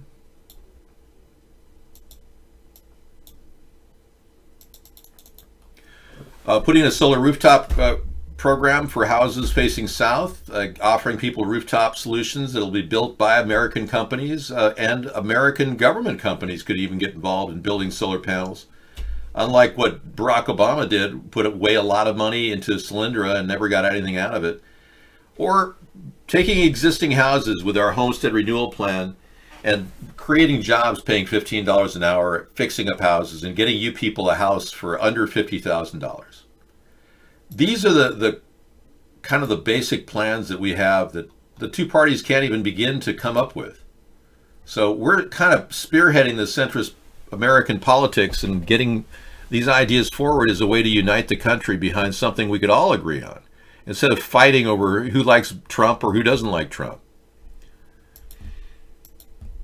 Yeah, absolutely. Ticking time bags. My idea all along was to send our troops down to the southern border. And, when we had the plan to pull them back, it wasn't that big of a deal, considering ending the Fed dovetailed right into that plan. We could become autonomous unto our own country and at the same time get out of foreign wars and bring our troops home. They would have gone along the southern border right here, and we would have had the ability to build that fence just to protect the troops. Instead, Donald Trump didn't listen to my full plan, and he ended up doing it bass-ackwards, as opposed to ass-backwards. And he went after the doing nothing for 2 years and then justifying it with an Emergency Powers Act, which is absurd.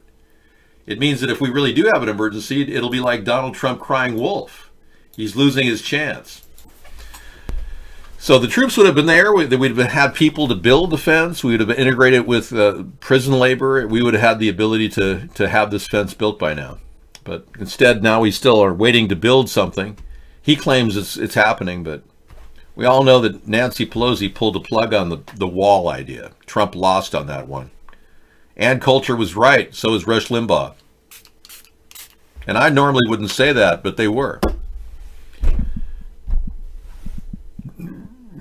Oh my gosh, we got a stalker here, folks. Yeah. We had to eliminate him. He keeps coming back under new names. He'll never be allowed back in the show after what I heard he was doing.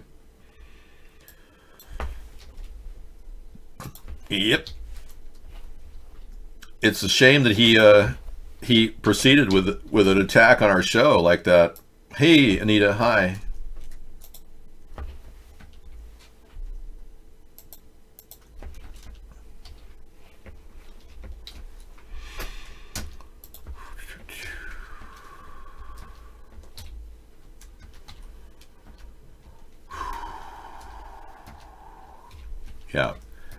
Yeah, it's just not taking no for an answer. It's a sign of a habitual behavior pattern and extremely disturbing. It's a stalking behavior. And not taking no for an answer and not even being able to get a new account under a different name, being so hell-bent on keeping that. He's already exposed this problem that he had before, and then he started refusing to leave and constantly did the same thing over and over again. I kept muting him, and what's the point? Had to clear the entire slate here. Okay, we're going to open up a little music for all of your edification, because I was getting a little bit burnt out there. This song is called Are You Ready? And I am ready. In a few minutes, we'll be talking about the fires in California, Paradise Fires, how horrible it was. I needed something to kind of mellow out. And it'd be great if we could just do that. Well, in his particular case, he's not who he says he is. And that's a big problem. Because anybody who misrepresents themselves is not a good person. Are you ready? I'm ready.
Okay, we're looking at the summary of the 2018 Department of Defense Artificial Intelligence Strategy, harnessing AI to advance our security and prosperity.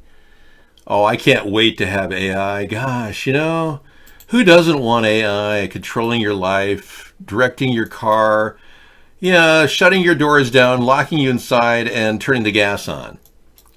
Yeah. So I came to this logical conclusion that AI was just the impetus behind the 5G network. I believe now that AI has to be the reason why they're implementing a massive 5G network across the globe. Think about it. I don't know if vaping CBD is going to help you, but hey, you never know. Give it a shot. Yeah. Most people vape it for THC purposes. But yeah, the fact the government's embracing AI is because there are competitive elements from every other country in AI, China especially. And it occurred to me that maybe the 5G rollout is not something that we should think is coming from human sources. It might actually be implemented by a military AI system like Jade 2.0. When you think about it, wouldn't a computer want bigger wires, more reach, more connectivity? It seems like AI would be behind this, except for this zealot, Tom Wheeler, our FCC chairman, who's absolutely over the top in love with the 5G network. This is one guy I think has completely sold his soul to Satan.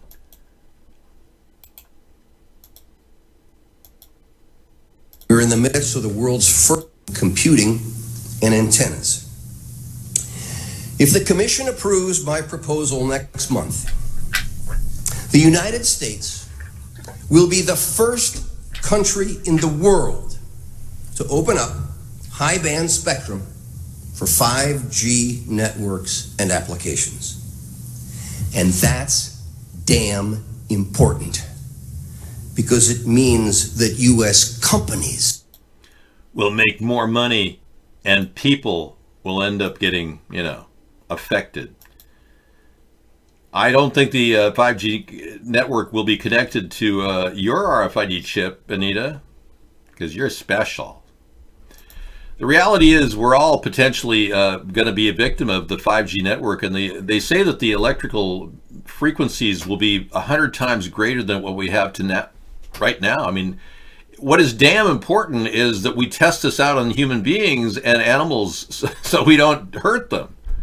We don't want to use human guinea pigs. We'd rather have rats. And we found that there is an incidence of brain tumor production when it's surrounded by electromagnetic frequencies. So why would this guy be so hell-bent on pushing for it?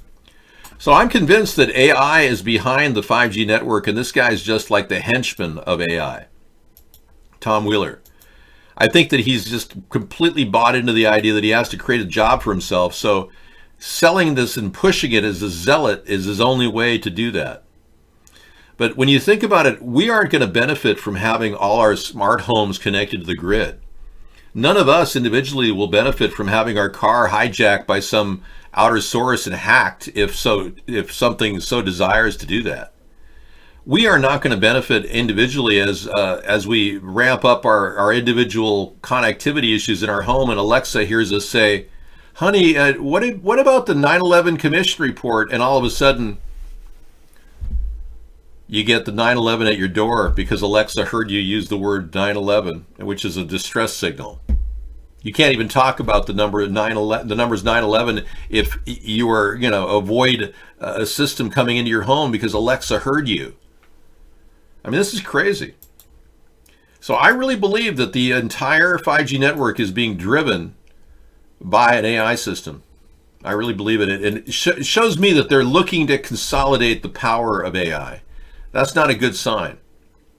Because right now we've got most of the power in the world is in the hands of very few select people like the Rothschilds. The Rothschilds are the richest family in the world. They say their assets are nearly $200 trillion or more. They're the kind of people that would give AI authority over our world, and that wouldn't be good. And by the way, I wanted to show you this picture because look at James Alefantis in the group pic with the family. Isn't that interesting? Yeah, people have been wondering, is this guy a real person with a name like Alefantis, which means lover of children in French? Okay, thank you.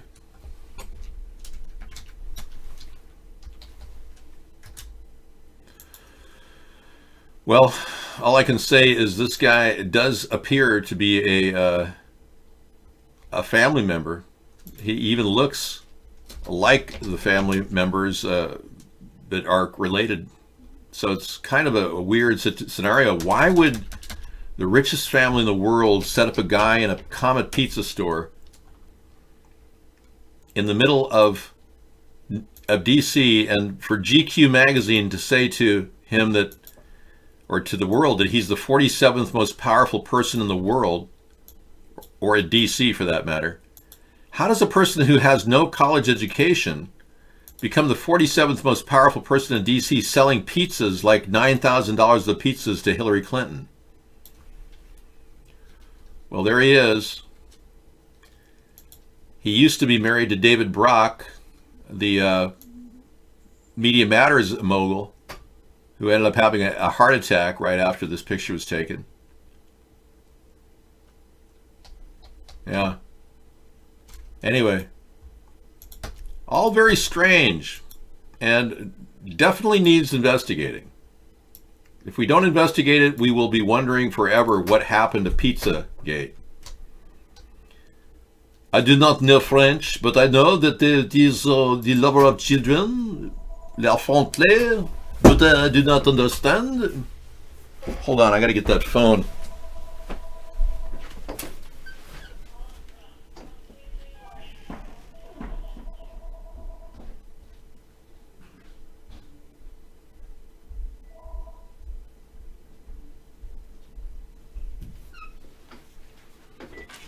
Yeah, go ahead, D'Angelo. What's your... Bye. Okay. Thank you, and good night. Okay. Sorry we missed your call. I thought you'd like to look at the future of AI coming forward, whether you like it or not. It will be here shortly. Thanks to our government's participation in the Department of Intelligence strategy, harnessing AI to advance our security. This page intentionally left blank. So this talks about it all in a positive vein. No negatives whatsoever.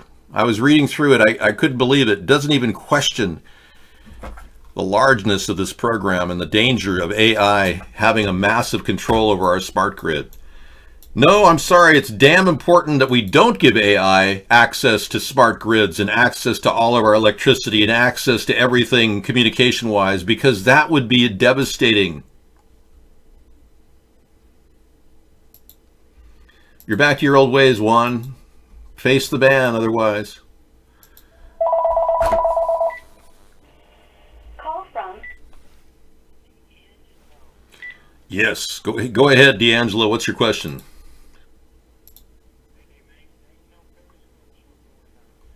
Oh man, I thought there was.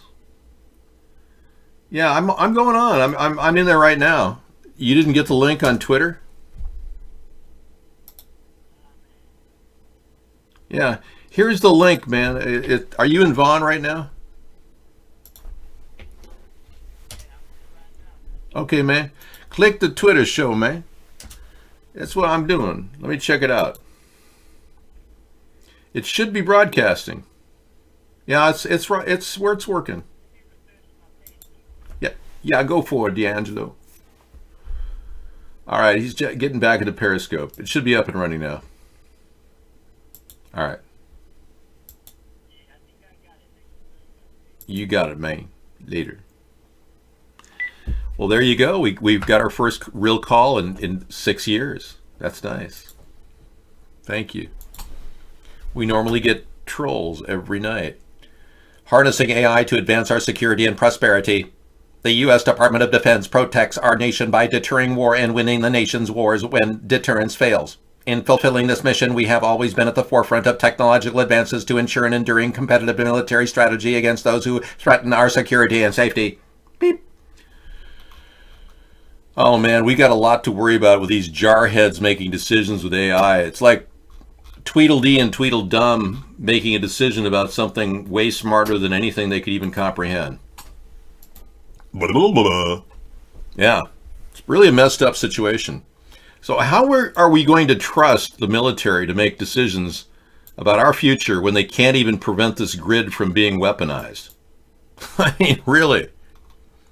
The page intentionally left blank. Okay. Delivering AI-enabled capabilities that address key missions.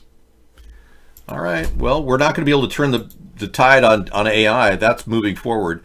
But we could make it so that the smart grid isn't an opportunity for the handing the keys to the kingdom over to the AI system. Bong? No, thank you. Put the bong down, dude. Yeah, are you smoking too much there?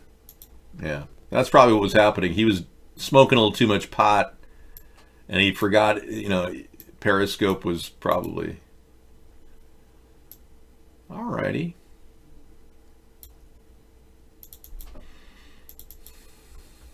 You're not that happy? What happened? You're switching soon?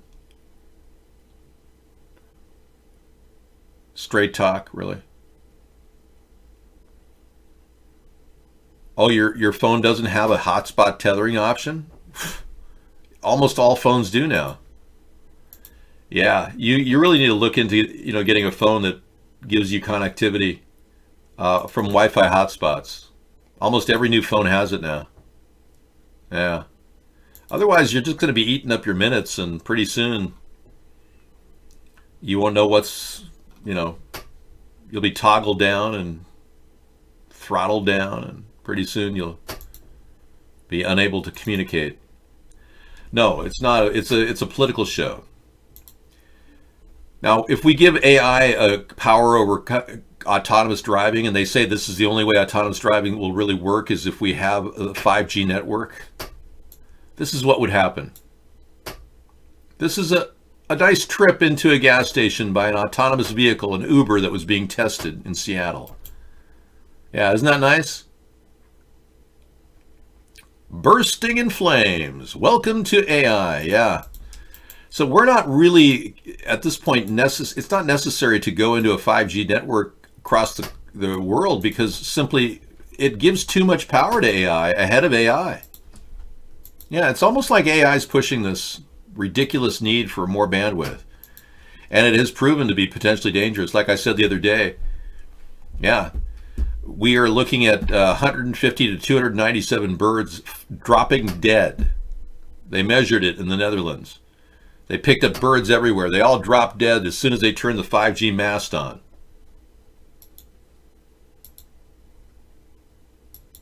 I wouldn't doubt it.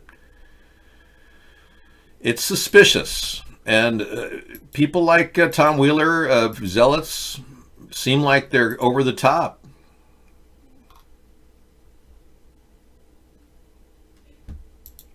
Now, I want to use practical ideas like this solar power carpet rollaway that the military is developing.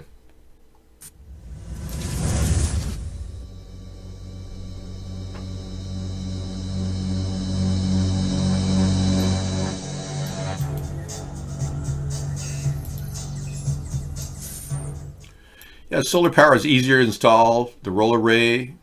John Hingley and his team at the renewable energy company Renovagan are developing these PVC panels. So building something like this could be part of the backbone of our solar rooftop program. And it's towable by a 4x4 vehicle such as a Land Rover. And this has already been deployed with our Army Corps of Engineers. So we could partner up with companies like this to make these things available. There's no reason why not. And it'd be a lot easier for a lot of people who are facing roofing situations anyway. That's where we need to focus our energy and our technology, not creating AI systems that do this.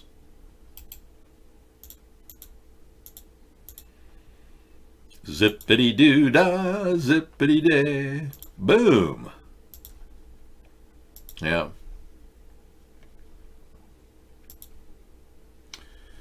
And the most disturbing story of the past week. Yeah, I keep leaving it up because I think it's important. Everyone has to remind themselves that Trump is still not disengaged from the Russians. Secret files show how the Trump-Moscow talks unfolded while Trump heaped praise on Putin, claiming he wasn't doing any business with Putin at all. So he's even got his signed consent praising Putin, and his former attorney, Michael Cohen, is about ready to spill the beans on what they were really talking about during the campaign. Now, Michael Cohen has said that they are going to be threatening him. They've been threatening him. He believes that Trump and Giuliani are threatening to kill him. Now, that's either outrageous or possibly true. So if something does happen to Michael Cohen, he doesn't testify in front of Congress this coming up week, we'll know he's right. God forbid. Because I know he has a family and he wants to live a whole life and get past his 3-year sentence and move on. But, yeah. Trump and Putin sit on the tree. And then the secret communication that they've had is more than enough to make us think, wow, what's really happening here? He's had 6 different encounters where he's privately talked to Putin without staff or note takers present again. His 6th visit talking to Putin, and God knows how many phone calls they've made. So we're kind of amazed, but this guy is completely not concerned about any relationship he has with Putin or any of the oversight by our government. It's almost like he's insulated in his little Twitter world, and he gets phone calls from Vlade going, "You better do this, Mr. Trump, or we show sex tape.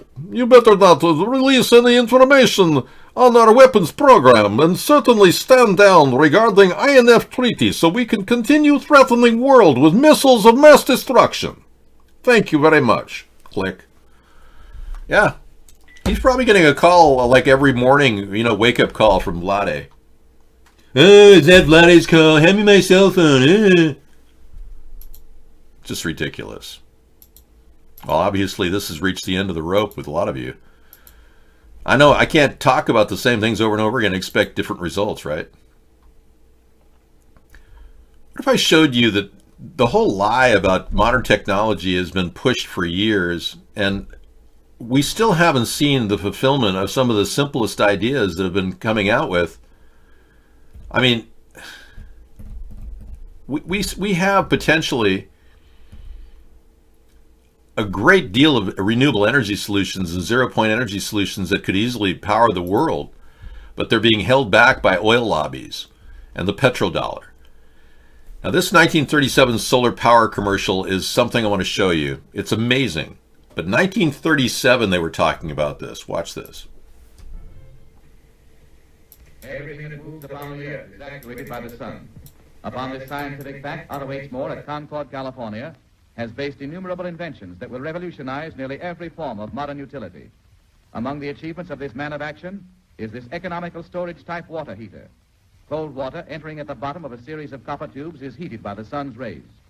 Drawn off through a faucet at the top, the water has a temperature as high as 180 degrees Fahrenheit. Even on cloudy days, the violet rays of the sun maintain the process. By a method of heat absorption, the sun also operates this futuristic innovation in drinking water coolers. The device irradiates, purifies, and refrigerates. Thus, Mr. Moore has harnessed the heat of the sun to produce ideal drinking water the year round. This scientific magician attracts and holds the sun's rays throughout the day by use of a crystal ball mounted in a box he calls a solar generator tank. Once again, heat is made to produce its opposite by the development of the most economical refrigerator yet devised. Ice cubes from sunbeams in 2 hours. In still another type of generator, water is heated by solar rays. An unique method of vaporization, condensation, and absorption results in the remarkably inexpensive production of hydrogen gas of inestimable value for cooking, heating, and power, made from ordinary water. Otto H. Moore and other men of thoughtful purpose will someday free the world of needless toil.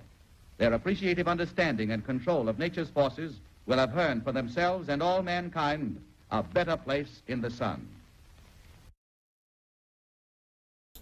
So we were so naive all of these years. We were so naive that we believed that these great promises of new technology.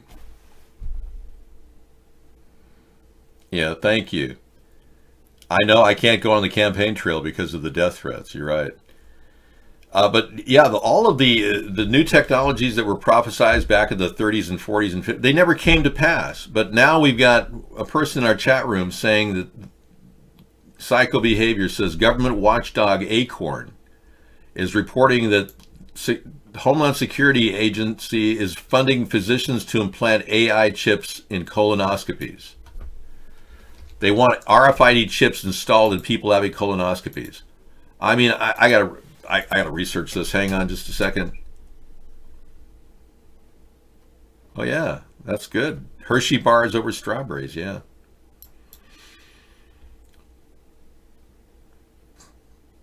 Updated UK spy masters, and yeah, the story's actually panning out. So instead of coming up with great solutions for mankind, renewable energy solutions, they're coming up with microchips they can stick up your ass. Yeah. All right, we're still looking into this. Thank you. I'd say thanks for the tip, but that's pretty bizarre. Yeah. Homeland Security says it has no reason to doubt spy chip denials by Apple and Amazon. That's a different subject. Yeah, I still haven't found the colonoscopy spy chip, but if you get an article, give it to me. David, you look so youthful. What's your secret? I've maintained my youth by maintaining antioxidants in my body. I have a slow trickle of good antioxidant support. Yeah, that's one of the ways you can do it. Maintain your chi and begin to achieve higher consciousness. Develop a third eye. These are important ways of doing it. Eat organic. Yeah. Get 6 hours sleep. Try to.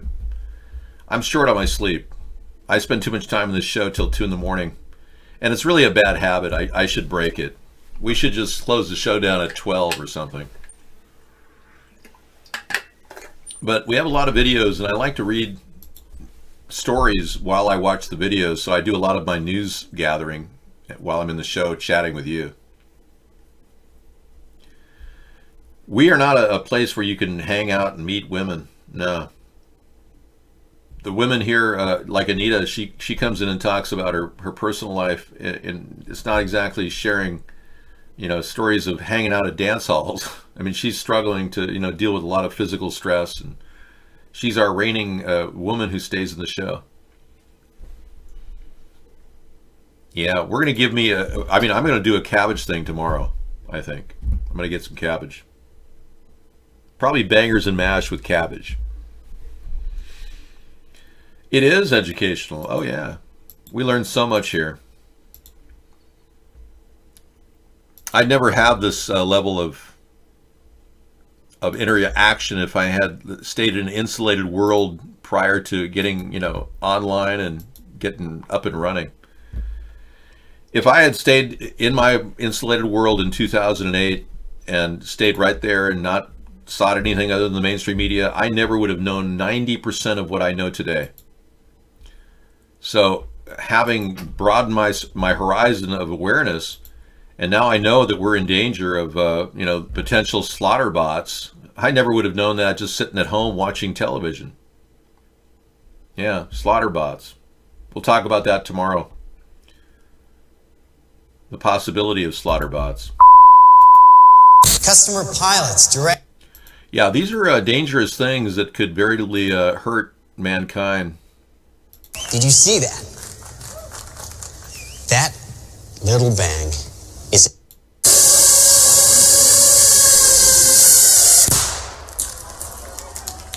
Did you see that? I did. I saw it, and it could be anybody's head. No, it is a work of fiction, but it's also real. Yeah, slaughter bots were developed and are in the process of being mass produced right now. You're so naive, aren't you? You grew up in the public school system, which was created by the Rockefellers. You've been fed lies and propaganda all your life. You'd never guess that they were developing slaughterbots to kill you. Of course not. You're bred to be docile and weak, unable to question anything. You've simply succumbed to a much larger reality. You are the Borg, and you're worthless. I want you out of my show. We've got a real idiot over at iBlog, had to be terminated from the show. Yeah, I've done a lot of lumpia. A lumpia is a wrapped cabbage dish, but I'd have to buy the lumpia, and it's not exactly non-GMO. I am real. Yes. I am real. And Howie, try to work better at changing your new identity. I know that's difficult, but yeah, you sound like Howie still. Yeah. You gotta break out of that role, man. You're stuck. Hey, we've reached the end of the show. I'm going to say goodnight, and it's been special. Hasn't been real special, but we'll teach you about Alik, your aging companion. Yeah, you don't want to miss this opportunity to be with a virtual chat specialist next to your bed when you're old and sick. Hello, how can I provide you most interesting conversation? Shut up! Oh, sorry. Yeah. I don't envision my future hanging out with an AI system going, gee, I'm having so much fun talking to you. Yes, David, it is most enjoyable. Thank you for sharing your views. I mean, how ungratifying can you be? Alrighty. Bouncy 2. Okay, been there, been real, hasn't been real, but it has been. Take care. Good night. America is ready for a change. A third party is the change we need. Accountability in government, term limits for Congress, media verification, and a fresh approach to fixing our environment. We need a new direction for our nation. Join us in the middle of the political spectrum for our nightly commentary and discussion at America's Third Party.